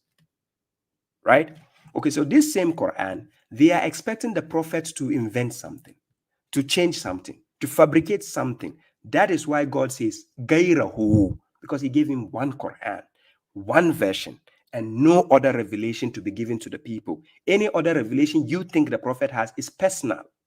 If it's personal, we don't say it is for the people. You'll be a fool to go and spy on the prophet, to take a news which is not meant for the people. Afala takilun. That is why God says, لَقَدْ كَانَ لَكُمْ فِي رَسُولِ اللَّهِ, and he never made a mistake to say, فِي نَبِيِّ اللَّهِ. What do you need from the prophet? He is dead and gone. You need the Rasul and the Risala. That is God. That's why he says, Atiwullaha wa atiwu Rasul. Why are you mushriks letting us sweat like that? Huh? I only follow what is inspired to me. This is what the Rasul said. I only follow what is inspired to me. And the inspiration is the Quran. Any other inspiration you think he might have is personal. If it's personal, it's not for the people. You'll be a fool to think a personal inspiration has to do with the people. Then he says, indeed, I fear the punishment of a very terrible day if I should disobey what my Lord. Do you understand? So this is the evidence. So anytime people are trying to quote verses and tell you, hey, this, you knew the prophet was giving revelation, just ask him a simple question. Open the Quran. Show me where God says he was giving a revelation other than the Quran. Simple. Just ask them it's a simple logical question. Just tell them, show me where God says, I gave the prophet a revelation other than the Quran. Remember, the word revelation means tanzil. The word wahi means inspiration. The word ruhu means spirit. Understand the meanings of these words. Mushriks would twist them and play with your conscience. Babashuaib, the correctional officer, is here to help you out. Now, many a times, what people don't understand is we have personal life, our personal life. Then we have what is meant for the people. We have personal life, and then we have what is meant for the people. I give you an example. For instance, the mother of Musa alayhi salam, if you go to Quran chapter 28, verse 7, the mother of Musa alayhi salam, she was inspired to cast Musa in the sea or in the river next to her. She was inspired to do that. Now that is personal. That is between her and God and Musa. And she did that. It has nothing to do with you and I. Or doesn't have to do with the book of Moses. You understand? But was she a prophet? The answer is no, she was not a prophetess. But God just inspired her. God can inspire you today. It can inspire me. And it's mentioned in Quran chapter 42, verse 51. You don't actually need to be a prophet to be inspired. Yeah. You can be inspired even if you are not a prophet. So if you go to Quran chapter 28, verse 7, you see the evidence. You can be inspired even if you are not a prophet. Yes. However, the prophets, they receive certain wahi, which is meant for the people. Then they can have the personal wahi, which has nothing to do with the people. Understand this difference. So when we say guidance for the people, it is the Quran, which is the sole guidance for the people. God is never unjust to the people to bring something separate and then put it here and say it is hidden. So go and search for it. No. That's why he brought you Kitabi Mubin, Quran in Mubin. Salam, Sister Natalia. So here, when you go to Quran chapter 5, verse 111, the disciples of Isa alayhi salam, they were given wahi by God. They were inspired by God. And that is Quran chapter 5, verse 111. That is 111. They were given inspiration by God. Wahi by God. Are you saying they are prophets too? No. Does it have to do with us? Okay. If you go to Quran chapter 4, verse 163, let me check my time. I've done 1 hour, 40 minutes. Okay. After this, I can tolerate some questions again. So Quran chapter 4, verse 163, I need to get myself some water. So before I do that, let me do this.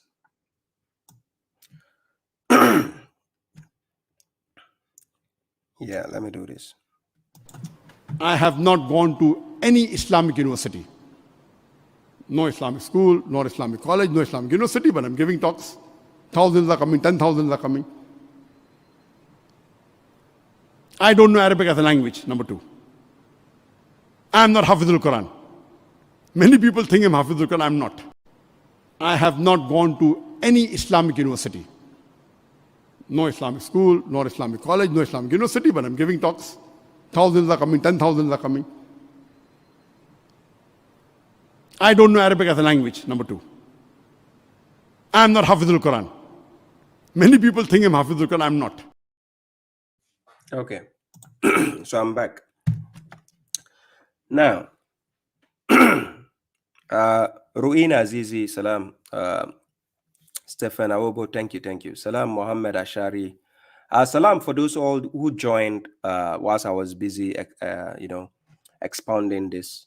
Thank you all for coming. I appreciate your presence. It keeps me going. Thank you all for coming. Okay. So now we have spoken about the inspiration, that the wahi. When we say wahi, right? Wahi is the inspiration to be inspired with something, right? You don't necessarily have to be a prophet to receive wahi. The evidence is in the Quran. Chapter 28, verse 7, the mother of Musa alayhi salam, she received wahi. The disciples of Isa alayhi salam, Quran chapter 5, verse 111, they also received wahi, even though they are not prophets. And again, if you go to Quran chapter 4, verse 163, that is Surah An-Nisa, chapter 4, verse 163. I think I can share the screen. Let me show you something here. In Quran chapter 4, verse 163, God says, indeed, we have inspired to you, that is Muhammad, ilayka. This is the verse in Arabic. It says, Inna awhayna ilayka, kama awhayna ila Nuh. Then he says, وَالنَّبِيِّينَ min ba'dihi. So even the prophet who came after Nuh, God gave them inspiration. And he gave Muhammad alayhi salam also inspiration. He has inspired him just as he inspired Noah and all the prophets who came after Noah. So we are going to see how the inspiration works. So how come if you are saying the prophet received wahi bighair al-matlu, and that wahi is a guidance for you in your hadith books, how come Nuh, Ibrahim, Musa, Isa all don't have their hadith books? Hello? Okay, we are going to see. So now we go to Quran chapter 21, verse 45. This is what Muhammad as a messenger, this is what he said. Surah Al-Anbiya, right? In Surah Al-Anbiya, it says, Kul. The messenger was asked to say, right? So he's being instructed, Kul. Then God says, Innama unzirukum bil wahi. Right? So he says, Kul innama unzirukum bil wahi. So I only what? Warn you by what? By the inspiration or by inspiration. Right? So it is by inspiration the messenger has to warn you. He received wahi. That is why Quran chapter 6 verse 19, he the messenger said, وَأُوهِيَ إِلَيَّ هَذَا الْقُرْآنِ لِأُنْزِرَكُمْ بِهِ وَمَنْ بَلَغَ. That this Quran has been inspired to me in order to warn you by it and whomever it may reach. Right? So as a messenger, he warned, and we can see the warning in the Quran. It's with us now. We can see it. So he the messenger, إِنَّمَا أُنْزِرُكُمْ بِالْوَاهِ. Then he says, وَلَا يَسْمَعُ الْسُمُّ دُعَاءَ إِذَا مَا يُنْزَرُونَ. So the verse says, I only warn you by the inspiration, but the deaf cannot hear the call when they are warned. Just like the mushriks, they can never hear this. If you tell them the Quran was given to the messenger to warn us, they will say, hey, but he had the sunnah apart from the Quran. Come and prove it to us in the Quran. And it's a problem for you. Quote one verse, and then they will say, لَقَدْ كَانَ لَكُمْ فِي رَسُولِ اللَّهِ أُسْوَةٌ حَسَنَةٌ. If you tell them, what does it mean? He says, you see, this is where you cannot understand. Come to our scholars. They will explain this to you. So your scholars are geniuses, right? You forget they are human beings. Okay. So now, that is Quran chapter 21, verse 45. So if you go to Quran chapter 20, verse 77, I'm going to show you something. In Quran chapter 20, verse 77, God says, and we have certainly inspired to Musa that travel with my servant and strike a dry path through the sea for them. So the Musa was given an inspiration to strike a dry path. You can see it is an inspiration he received, but this inspiration is not to be put inside the book of Musa. He received it, and God is instructing him to do something. That inspiration he got, that why he just got, has nothing to do with the book of Moses, Kitabu Musa. It has nothing to do with that, because that wahi is something happening that he has to be given that wahi to do that thing. But if that thing is not included in the book, how does it affect you? The book of guidance is separate from the personal wahi the prophet or the messenger will receive. Okay. Again, another example. We go to Quran chapter 7, verse 117. Chapter 7, verse 117. Here it says, and we inspired to Moses that throw your staff, and then it seized, and then it seized what they forged, meaning against the magicians. When God inspired him to throw his staff, the stick he has, it seized, it swallowed everything they had, right? So now here he is giving wahi, an inspiration. But you can see it's a personal wahi because he has to face the magicians of Pharaoh. This has nothing to do with a wahi which had to be put in the book for guidance. So the book of Moses doesn't need to have a wahi at the time God was giving him. Then he said, oh, I'm going to put it in the book. It has to be in the book so that people will find guidance there. No. Oh my God, mushriks. So again, if you go to Quran chapter 26, verse 52, about Moses, I'm using Musa's example because he is the prophet whose story is way greater or larger than any other prophet in the Quran. The story of Musa dominates the Quran more than any other prophet, right? So that's why God says, Hal hataka hadisu Musa. The hadith of Musa alayhi salam can be found in the Quran. You don't need to go to any garbage book to go searching for the hadith of Musa. And more or less to talk about the Rasul. The Rasul's hadith is in the Quran. Right? And again, if you go to Quran chapter 7, verse 160, Musa alayhi salam was inspired to use his stick to break the stone and then water will gush forth. This is inspiration. And this has nothing to do with what should be put inside a book. It is personal. So when the prophet was informed by God concerning one of his wives going to gossip about his secrets, what do I need that for? Must I really know? Is it my business? If your neighbors are fighting, a man and his wife are fighting, do you actually want to know what is happening? Oh. Okay. So let me see here. I think I can tolerate this last question before I start taking the audience question. Let me check this question. So, this question I was asked by a brother. He says, can I marry a Sunni Muslim woman? You see the description he gave. He says a Sunni Muslim woman, because this is what the mainstream has actually presented to us, the mainstream so-called Muslims. This is what they presented to us. So the description is a Sunni Muslim woman. Now, that is a mushrik there. You see, she's a mushrik. Because if she's only a Muslim, that is not difficult. But if she is something else attached to a Muslim, there's a problem coming. So I'm going to answer that.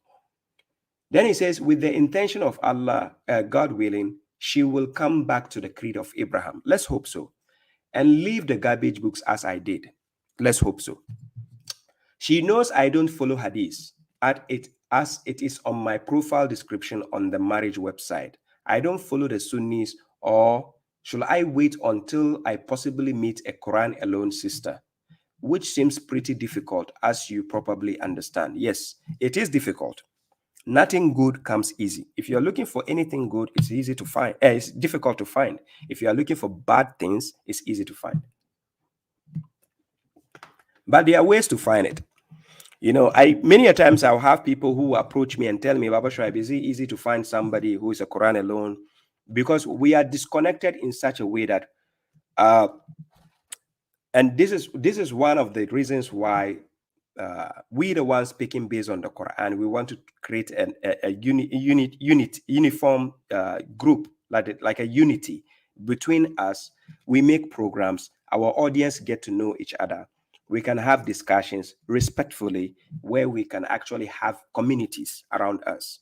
Now, the point is, when you are a Muslim and you're following the Quran and you are isolated in any part of the world, maybe UK, maybe France, maybe Belgium, maybe Finland, maybe Ghana, the reason is because we are disconnected in a lot of places, it becomes difficult. But when we get a platform, we can start connecting with each other.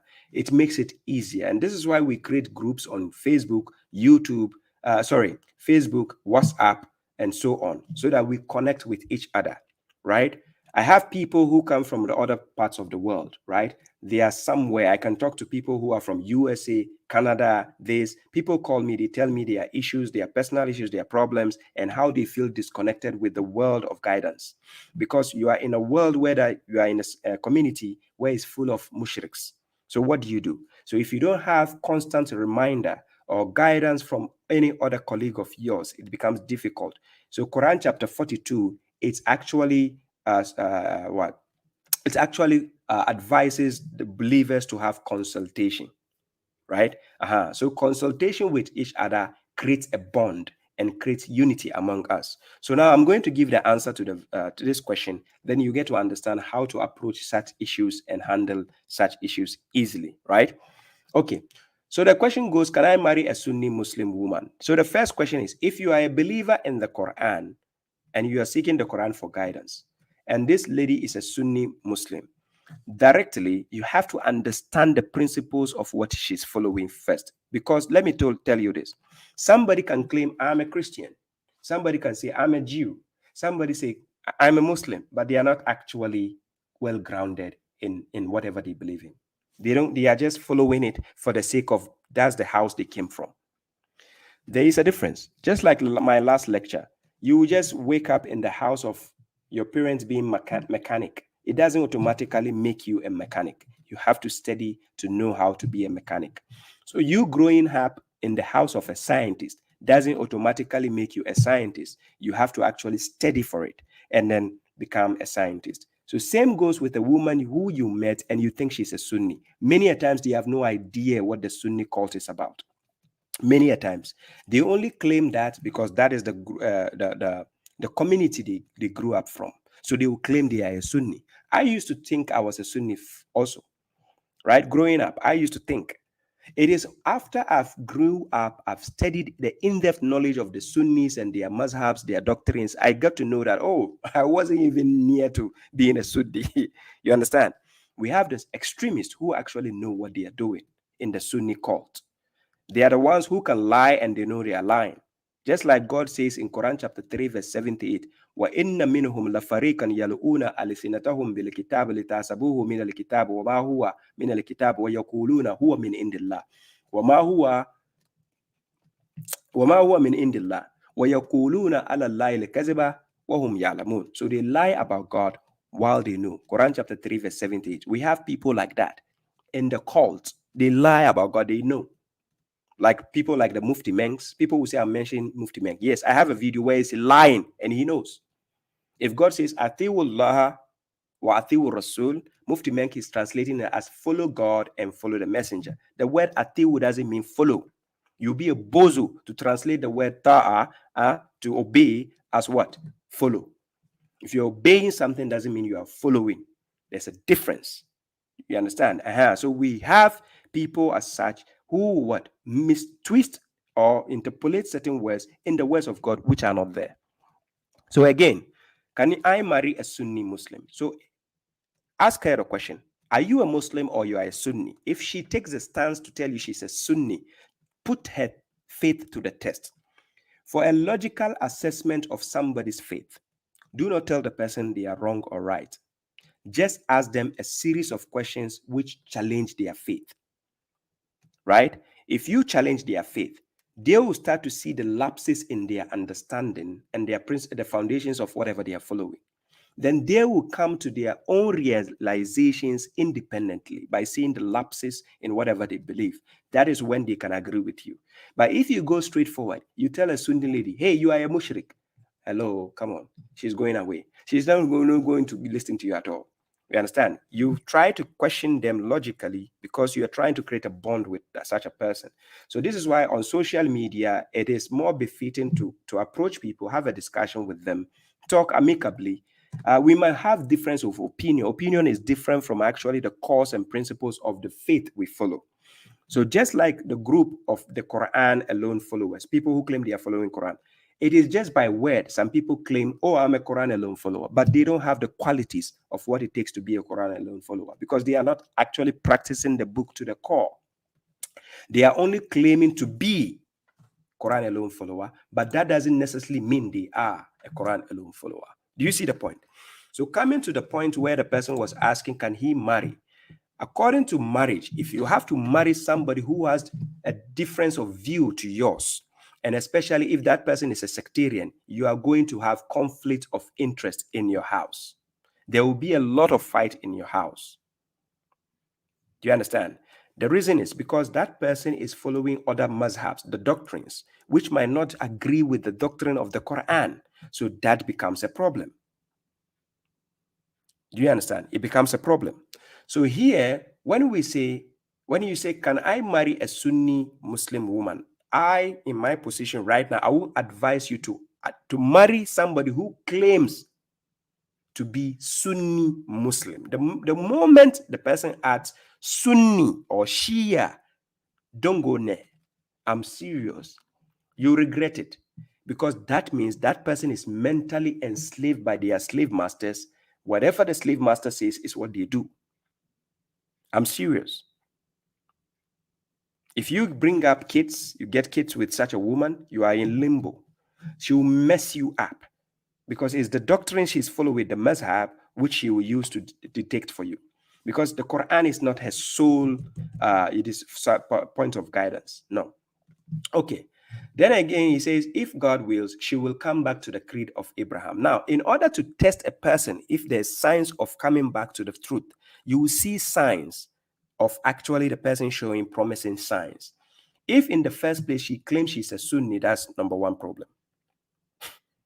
Yes, because she has already taken a different stance by choosing a sect. But then you have to put her to the test to know that she actually consciously follows Sunni or is it subconsciously following a Sunni cult? If it's subconscious, you might have the chance to actually get her attention to creed of Abraham. Do you understand? Now, leaving the garbage books. In order to leave the garbage books, it takes somebody who has not actually gone deeper to leave. If this person has gone deeper into the garbage books, I can guarantee you it's very difficult to pull them out of the garbage. I'm serious. Look, look, if the person is about to fall in the garbage books and you grab her from the clothes, the dress, and you say, "Hey, my love, come back," yes, you can able to save her. But if she enter into the garbages and she's already in the middle, brother, kindly give up and look elsewhere. There's even Google. Just go Google. Google, please. I'm looking for a wife to marry. Google will help you. So here, he says she knows I don't follow hadith, right? And for her, that is number one problem. If there's still connection, there's this matters of admiring each other in between, right? And she knows you don't follow hadith, meaning she might like your intellect, she like your personality, she like who you are as a person, she might just not agree with you yet. So in that place, in that instance, you have to just play the tactics, what we call tactics. The tactics is getting to know her and her attitude, because the influence of the garbage books, it controls their mindset. And then when the garbage books control somebody's mindset, you are done.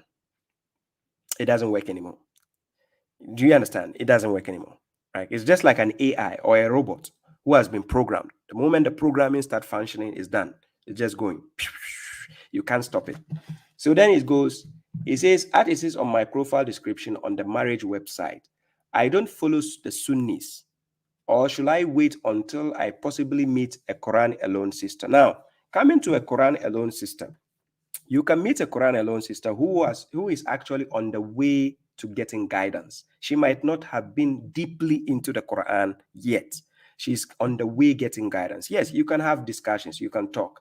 Getting to know a person is about personality first. If you know the person's personality, then you know how they connect their personality with God. If they can connect their personality consciously to God, then you are good to go. That she doesn't have to be 100% knowledgeable about the Quran before you go into having, union. You can have, actually, for instance, the mother of my kids, when I got married, the mother of my kids, we were in the stage whereby she was trying to understand who God was and how to handle her personality with the notion of understanding God. So what happens is, in between me being the intellectual person, God has given me the knowledge. I use what God says to give her the guidelines, right? And me giving her the guidelines, it rests on her to make the decisions. I don't force it on her. I don't say, hey, you must do this. You must do it like this. You must. No, no, no, no, no, no. You can only follow the best of what you can.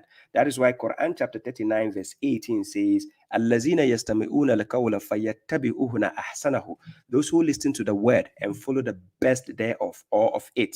They are those, ulaika allazina adahumullah. They are the ones whom God has guided, right? So when God has guided somebody, that person can now pick what is relevant to follow. You can't follow just everything you see in the Quran. Some things are not meant for you, even though it's in the Quran. For instance, if God is talking to the kafirun, are you a kafir? The answer is no. So if God is telling the kafirs to do something, are you going to do it? The answer is no. You can believe, but don't do it because it's not meant for you. If God is talking to the prophet, are you a prophet? No. Are you going to do what the prophet was doing? No. It's not meant for you. You are a believer. So when God says, "Ya ayyuhal lazina amanu," go and do that one. But it doesn't mean you don't believe in what God is saying. You understand me? So likewise for a woman, she is trying to understand God. You are also on the way. You decided to follow the guidance of God. So you are coming as a union, connecting to God. So now I take you to Quran chapter 2, verse 221. So to summarize the answer, right? Quran chapter 2, verse 221. And I put it on the screen and let's see. I'm almost coming to an end, right? So Quran chapter 2, verse 221. God says, "And do not marry polytheistic women." It can be somebody who worship idols. It can be somebody who associate books with the book of God. Because remember, I quoted Quran chapter 4, verse 36. God says, وَعَبُدُ اللَّهَ وَلَا تُشْرِكُوا بِهِ شَيْئًا. You don't need to associate anything. A thing. So a book is a thing. Books are things. So don't associate anything with God if he doesn't give you the permission. Because according to Quran chapter 7, verse 33, to associate what God has not given you permission is haram. Huh? to associate what God has not given you permission to do with his deen is haram to do that. Quran chapter 7 verse 33. So coming back to Quran chapter 2 verse 221, do not marry polytheistic women. Somebody who idolizes somebody with God, somebody who idolizes other books with the book of God. Do not marry such a person. Do you understand? Then God says, do not marry polytheistic women unless they believe. They believe in what? It doesn't mean just believe. You understand? Unless they believe in who? The right way. The right way of believing God. Unless they believe.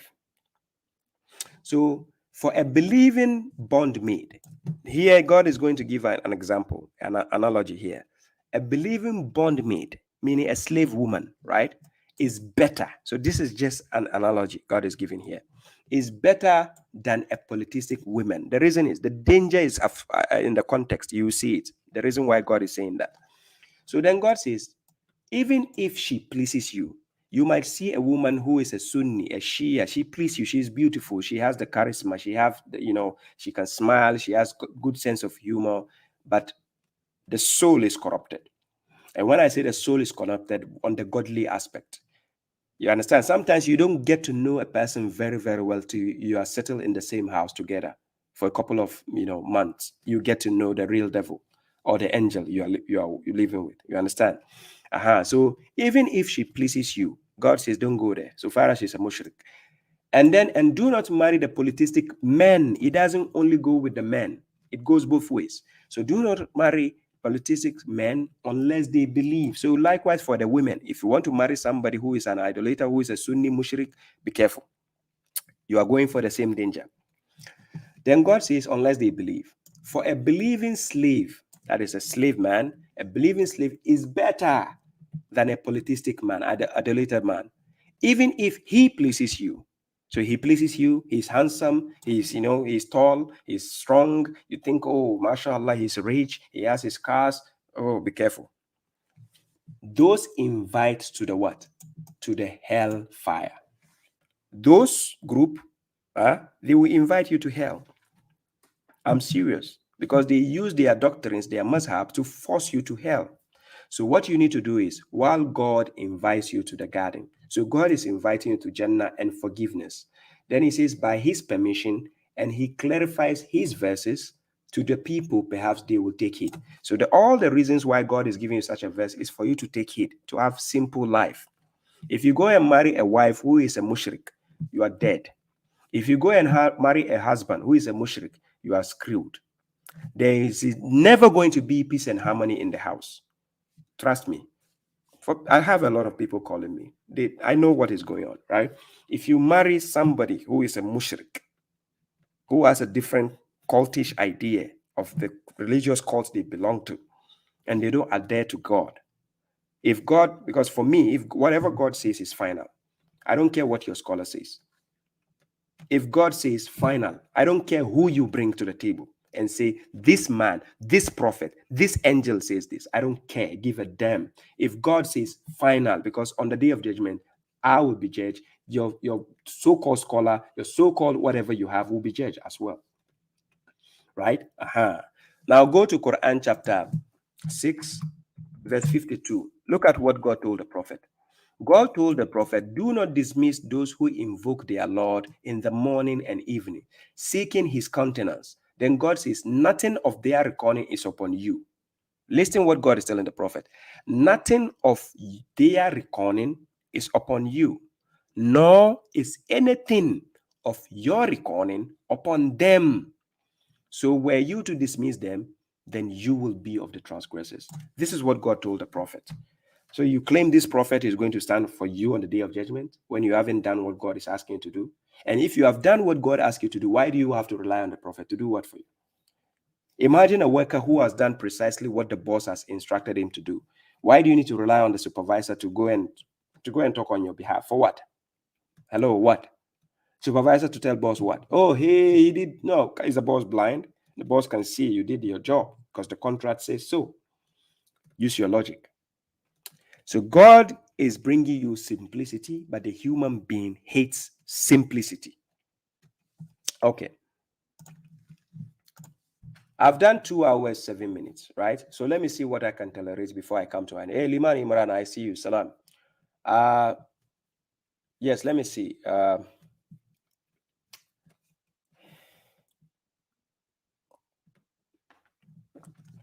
I was supposed to ask a last question. There was a last question, right? This last question I was asked last week, right? I was asked last week. It says, why the fixation on women covering their hair when the verse says to cover chest, right? So why the fixation, especially the cult, the Sunni, the Shia, they keep, forcing the women to cover their hair. Now, anybody who tells you to cover your hair by force, just ask them this simple question. Ask them, was Iblis available at the time of Adam and his wife? If the person says yes, just ask the person, was the wife of Adam, was her hair covered? Just ask this simple question. The wife of Adam, if they were there at the time of Iblis, Iblis was with them before he was demoted, right? Now, if Iblis was with them, was the wife of Adam, her hair, was it covered? If it is not covered, listen carefully, it is not even covered. But if the person is answering and say it was not covered, then just ask him, why is it that Iblis was more closer to them and he could see the hair of the wife of Adam, and God didn't even bother about letting her cover the hair? So is it now you will let a scholar tell you this hair, you have to cover it because a jinn will enter here? Is that how you've been fooled for years? So are you telling me a jinn cannot follow you in the toilet? Are you telling me a jinn cannot follow you in the bathroom? Are you telling me a jinn cannot follow you in your own house? Hello? So why are you letting people fool you? God gave you the dua to sack the shayateen away from you. Quran chapter 23 verse 97 to 98. It says, Rabbi a'udhu bika min amazati shayateen wa a'udhu bika rabbi an yaduruni. So if the devils are coming next to you, you seek refuge with God against the hamazat, how they keep disturbing you with their whispers. And then so that they don't come next to you. Right? So you seek refuge with God. Quran chapter 23 verse 97 to 98. It is there. Take that dua and use it at home. But the point is, God never made mention of a woman's hair because the hair is external. It's an external beauty. We are talking about in-depth beauty that can sexually arouse somebody. That is where God says you should cover it. So that's why God says cover the chest, cover your, the sexual attractive parts that can arouse somebody. That is when God says you should cover, but not the hair. What? The hair? Why? Quran chapter 3 verse 14, God actually adorned women. You understand?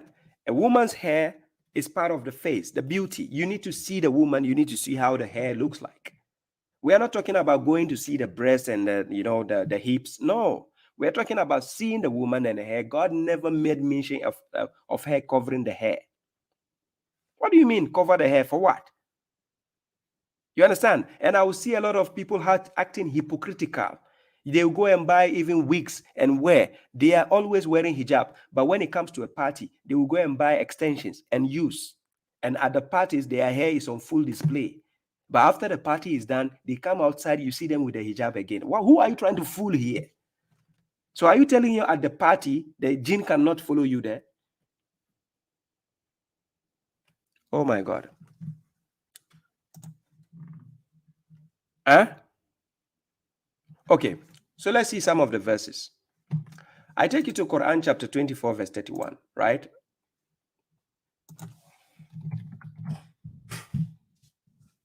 In Quran chapter 24 verse 31, I've done this verse I'm going to talk about. I've spoken about it in one of my lectures. It's called Islamic Dress Code. I have a full lecture on YouTube, right? If you search it, you see it. I've spoke about this topic.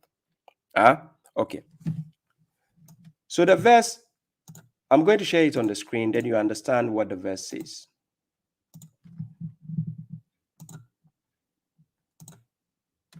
Now, this is the verse. And here it says, وَكُلِّ الْمُؤْمِنَاتِ يَغْضُضْنَ مِنْ أَبْصَارِهِنَّ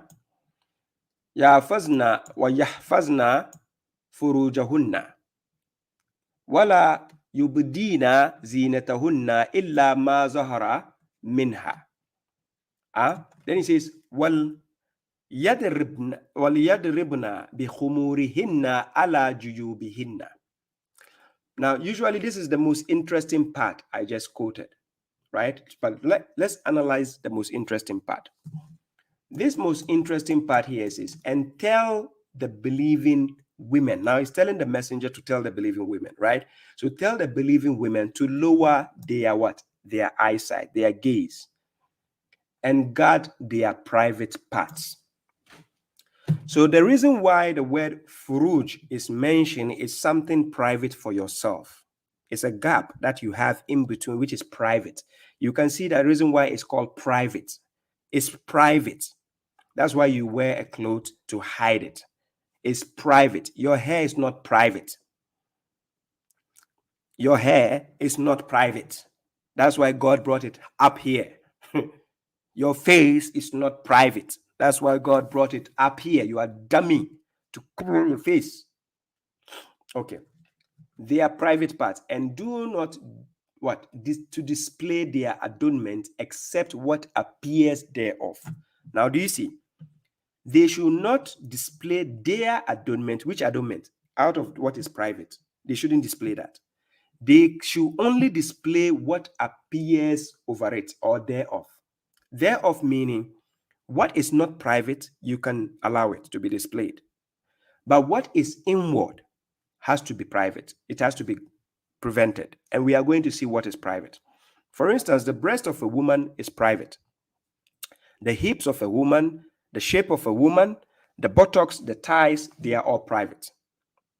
Then we have parts which are not private, which God says, that's why God brought the exception.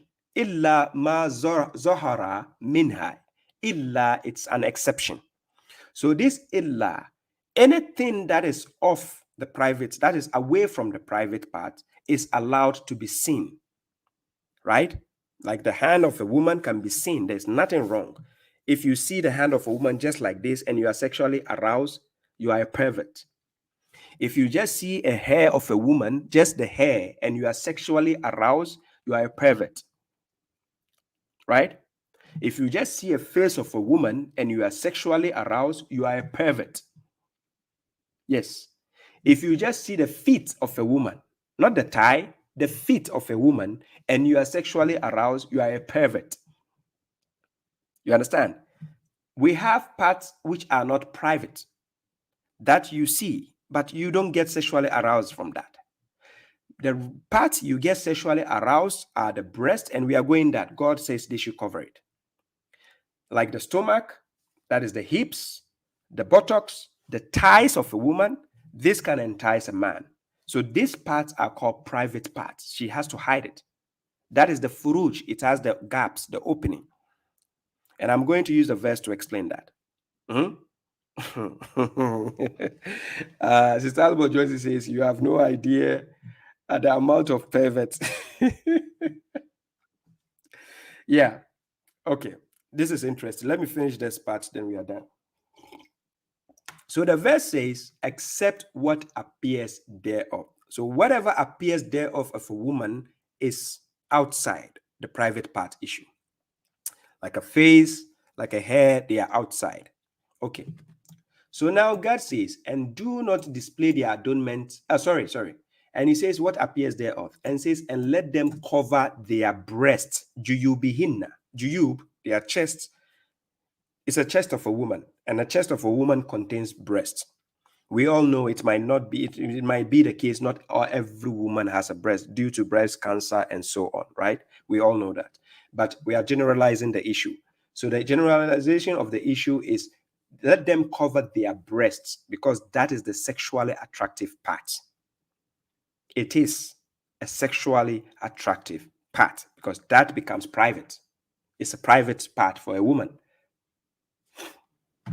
And let them cover their breast with what? With their scarves. So in case they have scarves, use your scarf to cover. He didn't say let them use their scarves to cover their hair. Use the scarves to cover your, you understand? Because this is private. Okay. So this private you are covering with your scarves. Now, people will say the word khimar is a headgear. God never said that. God didn't say khimar is a headgear. It's your scholar saying that. The word khimar means scarf. And we all know scarf. For those based in Europe, you can use a scarf without actually wearing it on the head. Babashuaib, I use a scarf, but it's not for my head. Right? My daughter uses a scarf, but it's even for her neck. It's not for the head. Scarves doesn't necessarily mean it's for the head. So let me put it here on the screen so people will know what means by the scarves. Like a muffler. Right? So let me put it on the screen here.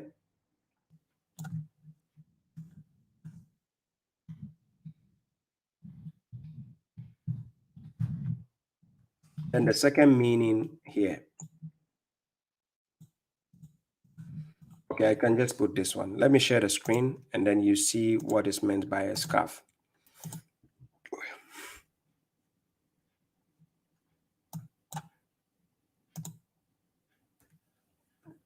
Yeah.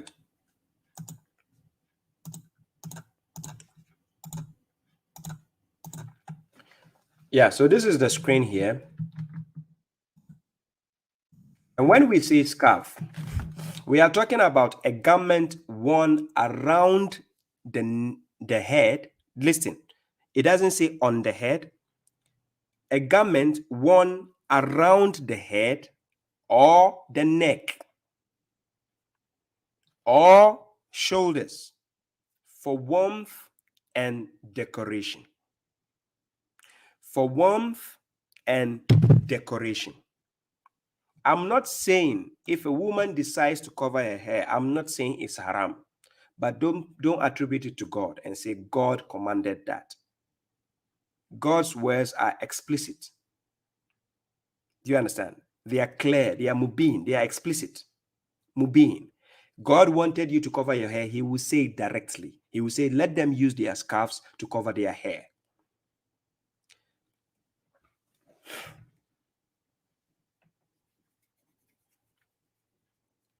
I want to give an example, but let me see what I can use to give the example. How can I say? For instance, let's say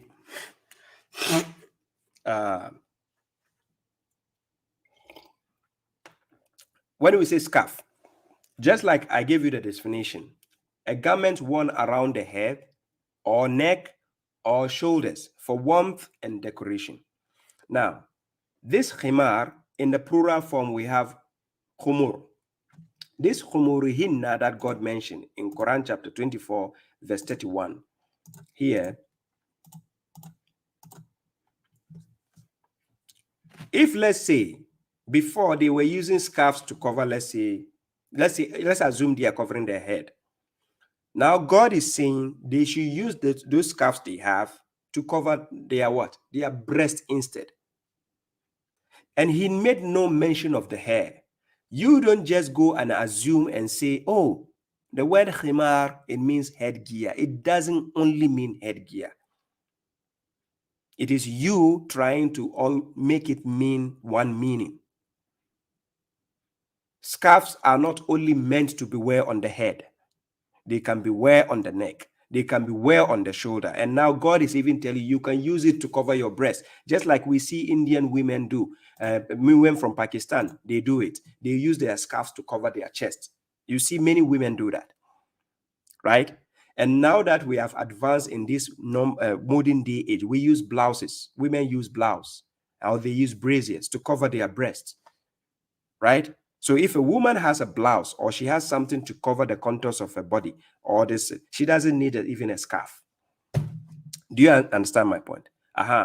So when God is saying in this part that they should cover their breast with their scarves, then he says, and not to display their adornment. Which is the adornment? The private adornment, the one they are hiding. The breast is an adornment of a woman, which is a private part. The thighs, the buttocks, the hips, they are all private.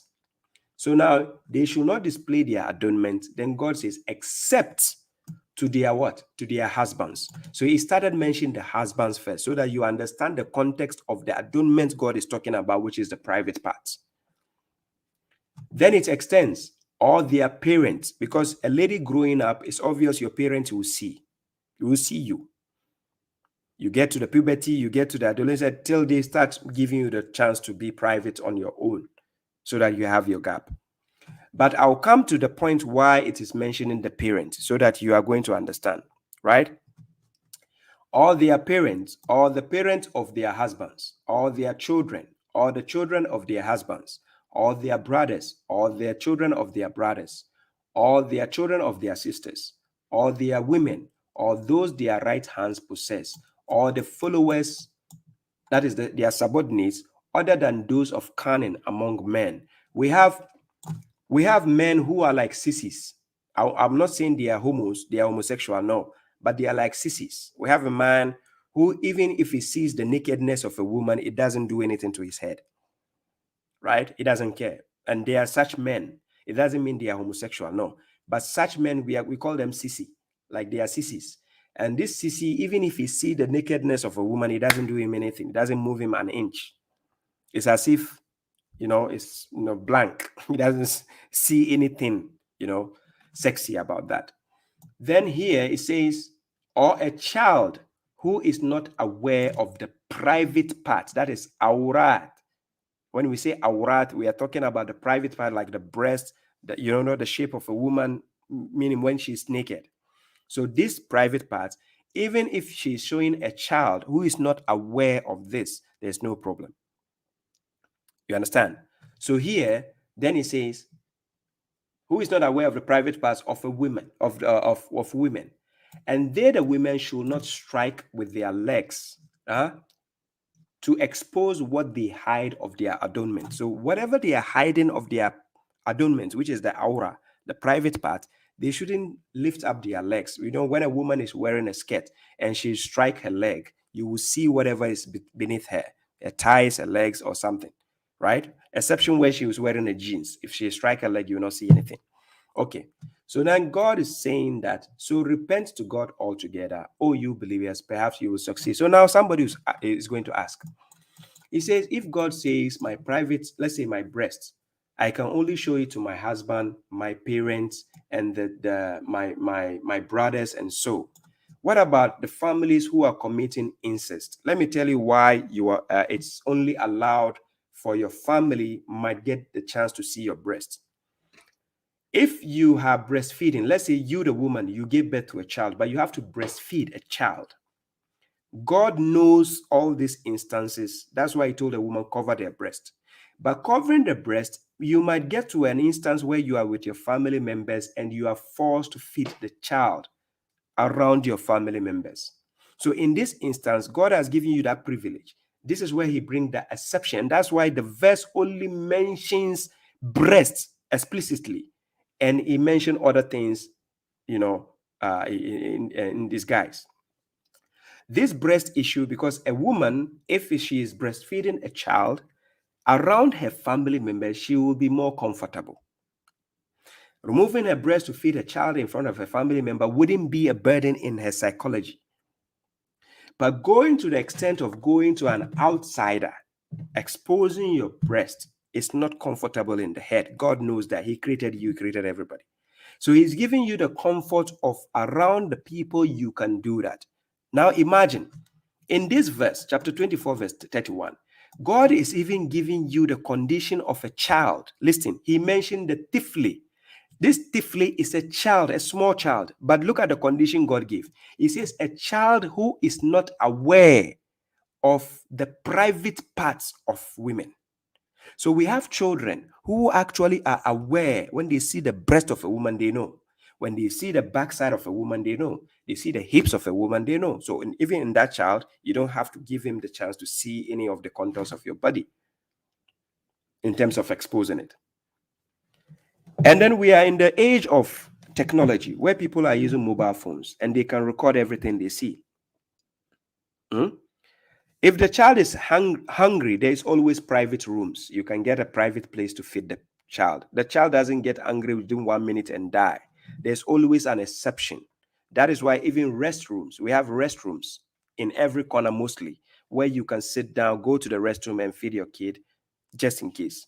You understand? And these public spaces where they have for people who have kids, especially those based in the Western world, you know what I'm talking about. There's always a place you can go privately and feed your child, right? But the reason why God mentioned your family, because when a woman is nursing kids, she's usually in the company of her family members. So in order to have that ease to do that, God gave you the criteria of the people you can be around for your breast to be exposed. That's why God says they should use their scarves to cover their breast, because that is the number one eye-catching part of the woman. Do you understand? Because normally, and that is why these modern day women like to wear like a shirt and then expose their breasts, because it has become a fashion to get the attention. Because if you look at a woman in the eye, the next part you are going to look is to look at the chest. So initially, the devil have actually enticed women to show their chest to men. So by the man looking at you to the face, he will eventually look at the breast. But when the breast is covered with a scarf, the eyes are locked upwards. The man who cannot be looking at your breast is covered. What is he going to look at? Nothing. So now the attention has actually shifted from the breast to the ass. So what women are doing is they are giving the liposuction. People are trying to increase the size of their asses. So now men are not looking forward, they are looking behind. So that's another problem. Men, you have problem with men. Okay, so based on chapter 24, verse 31, what is happening is the woman has been given the privilege for these people, this group of family members mentioned. If she has to pull out a breast to feed a kid, fine, there's no burden on her. That's why God brought the exception of her private part being displayed. But the reason why he mentioned the husband first, because the husband can even go beyond of seeing the breast and see all the contours of her body. Do you get my point? Okay, so last but not the least, let's go to chapter 33, verse 59.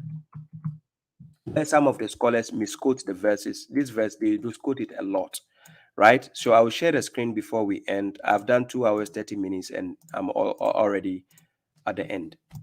So in this verse, it says, Ya ayyuhan nabiyyu, kul lil azwajika wa banatika wa nisa'il mu'minina yudinina alayhinna min jalabibihinna. Then it says, Zalika adna an yu'rafna fala yu'zayna wa kana Allahu ghafuran rahima. So the verse is saying, oh, you prophet,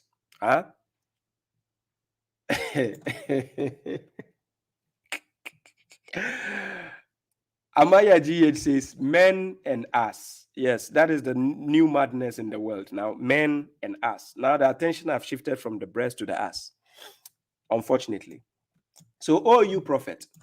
Now, God is talking to the prophet in this verse. He says, oh, prophet, tell your wives. So, he has to start with his house first, his household. Tell your wives, your daughters, apart from his daughters, and the wives of the believers. That is the women of the believers, not believing women. It doesn't say believing women. The wives, nisa al-mu'minina. The word mu'minina is denoting to the believers, men believers. So the women, the nisa al-mu'minina, is talking about the wives of the believers. Now, this criteria of dressing going to be mentioned in this verse is only, I repeat, was only advised to the wives of the prophets, the daughters of the prophets, and the wives of the believers. So somebody might say, what about a believer, a believing woman who is not married? No, it doesn't extend to her. She might wear it if she wants, but it doesn't extend to her. So here, he says to bring down their robes, when we say jalbab, their robes on them. That is the least that they will be recognized and not be molested. And God is what? Forgiving and merciful. Now, this verse is very, very interesting. I'm going to talk about this verse. Now, the reason why God mentioned in Quran chapter 33, verse 59, and told the prophet to tell his wives and his daughters and the wives of the believers to elongate their gowns on them, their robes on them, to make it long.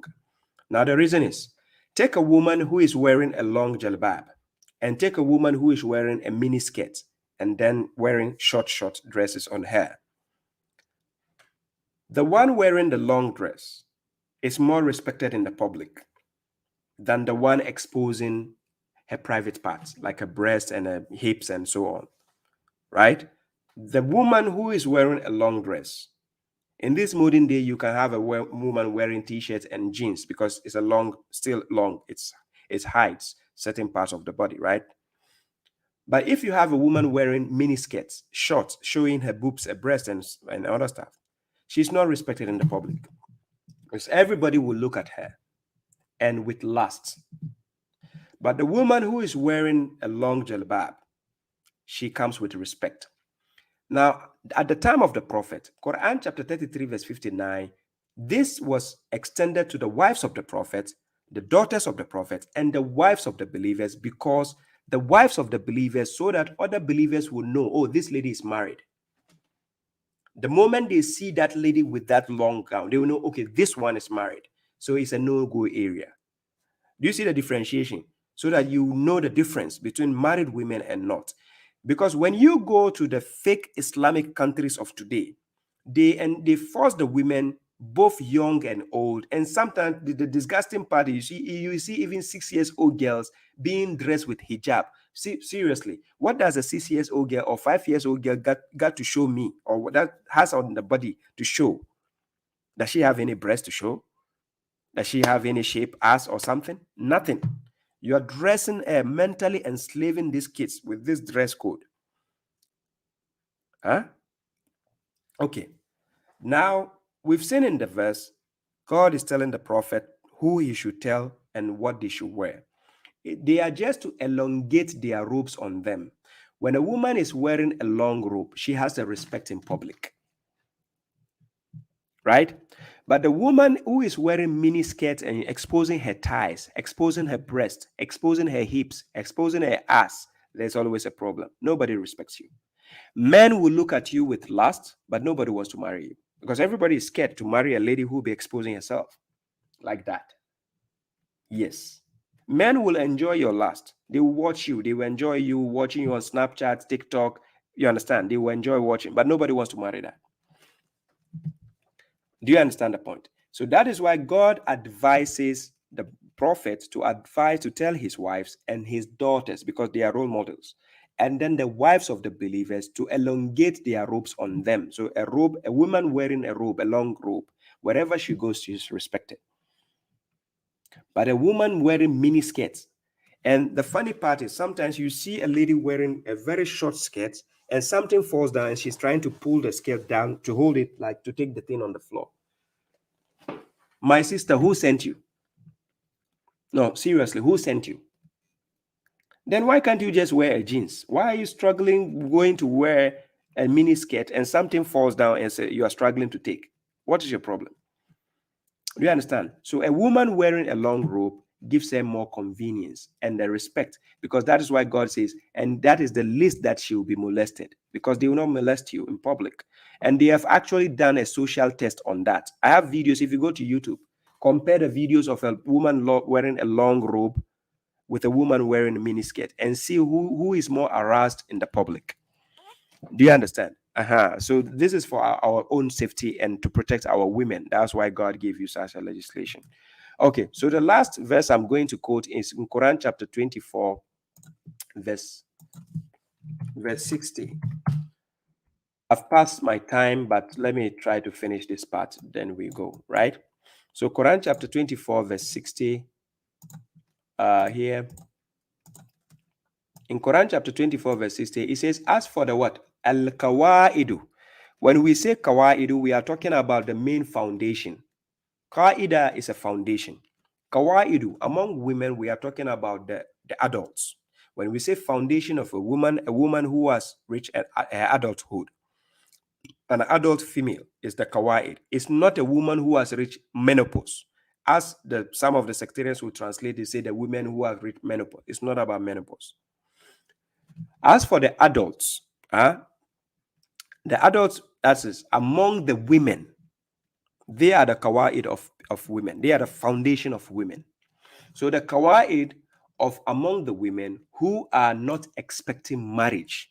Remember, the ones who are already married, God told them to extend their gown, the ropes on them. They should extend it because they are married, so that when they go outside, the believers will know, okay, this lady is married. That's why she's dressed like this. Because many a times I will see sisters from the Arabian world or Somali world or some of the Muslim countries, and you see a young lady who is still struggling to find a husband, who is still struggling to find a mate, and then she is dressed in such a way that everybody is even scared to talk to her because people think, oh, she's taken. Because you are dressed in such a way that nobody will know you are available for marriage. We are not saying you should expose your breast. We are not saying you should expose your ass, your buttocks or something. But the point is, there have to be room for people to recognize that you are available on the market. Not sexually, but you are available, you're on the market. And that is why your hair and your beauty is available to be presentable for the man to approach you for marriage. But you said, you make your scholars tell you, no, cover your hair, wear a ninja, do this, do that, and you are home crying. Well, you keep crying. Let your scholars help you. And that is why the scholars are raping the women secretly, indoors. They will keep you for themselves. Yes, they will let you wear the ninja. You are not getting any man, and they will be entering your rooms to sleep with you. They do that. And I'm not just saying it. They know themselves. They do that. So now God says in the verse, expecting marriage. As for the adults among the women who are not expecting marriage. So if a woman is an adult, but she's not expecting marriage yet, we have women who have reached 18, 19, 20, 21, 22, but they are not expecting marriage. Maybe they are pursuing something in their life, their career or something. So they are not expecting marriage yet. So then God says, there is no blame on them in case they relax their clothes. Relaxing doesn't mean you should show your breasts. No, because he already give you the criteria in the same chapter, verse 31, on how to keep your private parts. He gave you an exception, what appears thereof. Parts like your face, your hair, fine. So he says there is no blame on them in case what? They loosen their clothes or they relax their clothes without decking with adornment. So they don't have to deck with the private parts God is talking about, the adornment in their private part. They don't have to deck with it, meaning they don't have to bring it out, presenting it to the world. No. What they have to do is, but to be modest. She has to have modesty. A woman who is not married should present herself in a modest fashion so people can respect her. Now, this modest, and God says, to be modest is better. Then he says, for them. And God is hearing and omniscient. So a woman has to be modest, even if she's not married, right? But she can relax the clothing. She doesn't have to go to the extent of the ones who are married to cover everything in such a way that people are dying, cannot approach you and you're dying alone at home. By the time you realize you're already 100 years old. That's not good. So the last verse I'm going to quote is in Quran chapter 7, verse 26, right? Quran chapter 7, verse 26, that is Suratul Araf. So Al-Araf, God says, Ya Bani Adam. Then he says, Kad anzalna alaykum libasan yuwari sawatikum. Then he says, Warisha. Warisha. Then he says, Walibasu taqwa zalika khair. Zalika min ayatillahi la'allahum yazakkarun. So God says, oh children of Adam, you are already part of the children of Adam. You know yourselves, right? You are human beings. Oh children of Adam, we have revealed to you clothing. So God has revealed to us clothing. That's why we have the tailors, we have the, fashions all around us, right? So God has revealed to you clothing to conceal your what? Your bodies. You have to conceal your body with it. And God says, and as apparel, we have apparel, like a lot of different type of clothing, right? Then God says, As for the clothing of piousness, that is what? That is best. The clothing of piousness, a woman, both men and women, when you are dressing, keep God in mind. You have to be modest and think about piousness, right? You are free to dress the way you want, but understand if you're looking for modesty, it has to be in a criteria where people can respect you out there. So that is this from the signs of God, perhaps they will remember. So pay attention. This is part of the signs of God, and God wants you to dress with modesty and then libas taqwa, to wear the clothing of piousness. So you have to look presentable in a respectable way. The people can hold you in high esteem instead of looking down on you as a whore. It is not good. Ladies and gentlemen, these are the questions I've been asked during the week, and that is, hey, Salam, Isa, Shamo, I see you. Umar MY, I see you. Thank you for coming. I'm about to bring the topic to an end. I've done 2 hours, 45 minutes. That's enough. I'm getting exhausted, you can see. I've spoken about the delicate issues from the beginning. If you rewatch the topic, you will get the benefit of it. Thanks to this brother, Muhammad, the website for the greatquran.com I would say is like a 90% ready, right? You can even access it. But the point is, we have some few things we have to touch up and then things are done. But if you go to thegreatquran.com, for people who know my version of the translation, is called the Great Quran. Let me see if I can write it somewhere here.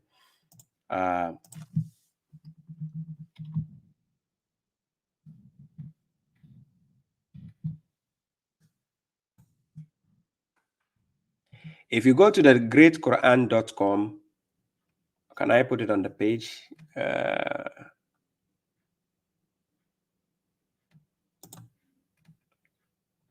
This one. Yeah, thegreatquran.com is on the page on YouTube and Facebook. You can see it. Thegreatquran.com, right? You go, you see the translation free of charge is there. You can check the chapters. There's a search bar where you search, you put the 2:2, it takes you to the verse number. But we are still doing some few touches and it's good to go, right? So for those who are normally asking for the PDF, kindly go there and you get to see the version of the Quran where you can see the translation word for word and enjoy, right? So we are still doing some few touches to keep it 100, inshallah. So thanks to the brother, he has done a lot. May God reward him heavily for this jihad. I appreciate that a lot. And ladies and gentlemen, I'm also looking forward to having a dialogue / debate with this brother, the guy I did a video, that Siddiq, the one I did a video, the rebuttal against him concerning he saying I'm a kafir and so on. We have actually spoken behind closed doors, and we are planning to have a dialogue or / debate maybe in 2 weeks' time, right? On the 18th of August, God willing. So we'll bring it. I'll keep you updated where the dialogue is going to be held and how we are going to do it. You'll get the information there, right? But for now, this is 2 hours, 45 minutes. Ladies and gentlemen, I have to end now. I've done enough. I'm exhausted, getting exhausted, right? So I would like to say thank you very much for your presence, your patience, your willing to champion with the truth. I appreciate your support. It keeps me going. Keep up, steady. Let's unite in the way of God and find the truth and stick with the truth so that we can have peace in our lives, right? Thank you very much, Salah Slays. I think you just came. Salam. Thank you very much, ladies and gentlemen. This is the correctional officer. I'm bringing this topic to an end. I'm exhausted. So let's see again the next time. I'll give you the update when I'm coming again online. I thank you all for coming. Musa Khan, Tahir Daily Contemplation, Baba Sedu, thank you. Momade Pedro Solo Music, Balogun, Alma Johnson, Sister Sophia, Stussy, Bilal Jibril. Bilal, why? I see you. Thank you, bro. I appreciate that. Yes, Sister Natalia, Dede, like all of you, Kaiser, Sister Kaiser Zainab, I see you all. Thank you all for those Abdul Samad, Tikas, Aganka, yeah, Aziz Sanusi, Liman Imrana, Salis Jimmy, Mawia, all of you, Sister Rashida, all of you who are here, those I mentioned, those I couldn't mention, I know you are with me. I appreciate your support. Thank you all for this support, and let's keep moving forward. I'm here for you, you are here for me, and God is here for us all. So subhana rabbi izzati amma yasifun wassalamu ala al-mursalin walhamdulillahi rabbil alamin. Yes, salam Marun Khalif, Fatima Chin, Jamila Ramzi. Thank you all. Limpo Tamalgu, Leo Soare. Thank you all. I cannot mention all, but I appreciate your support. Thank you very much. I appreciate it. And then we keep in touch again very soon, inshallah.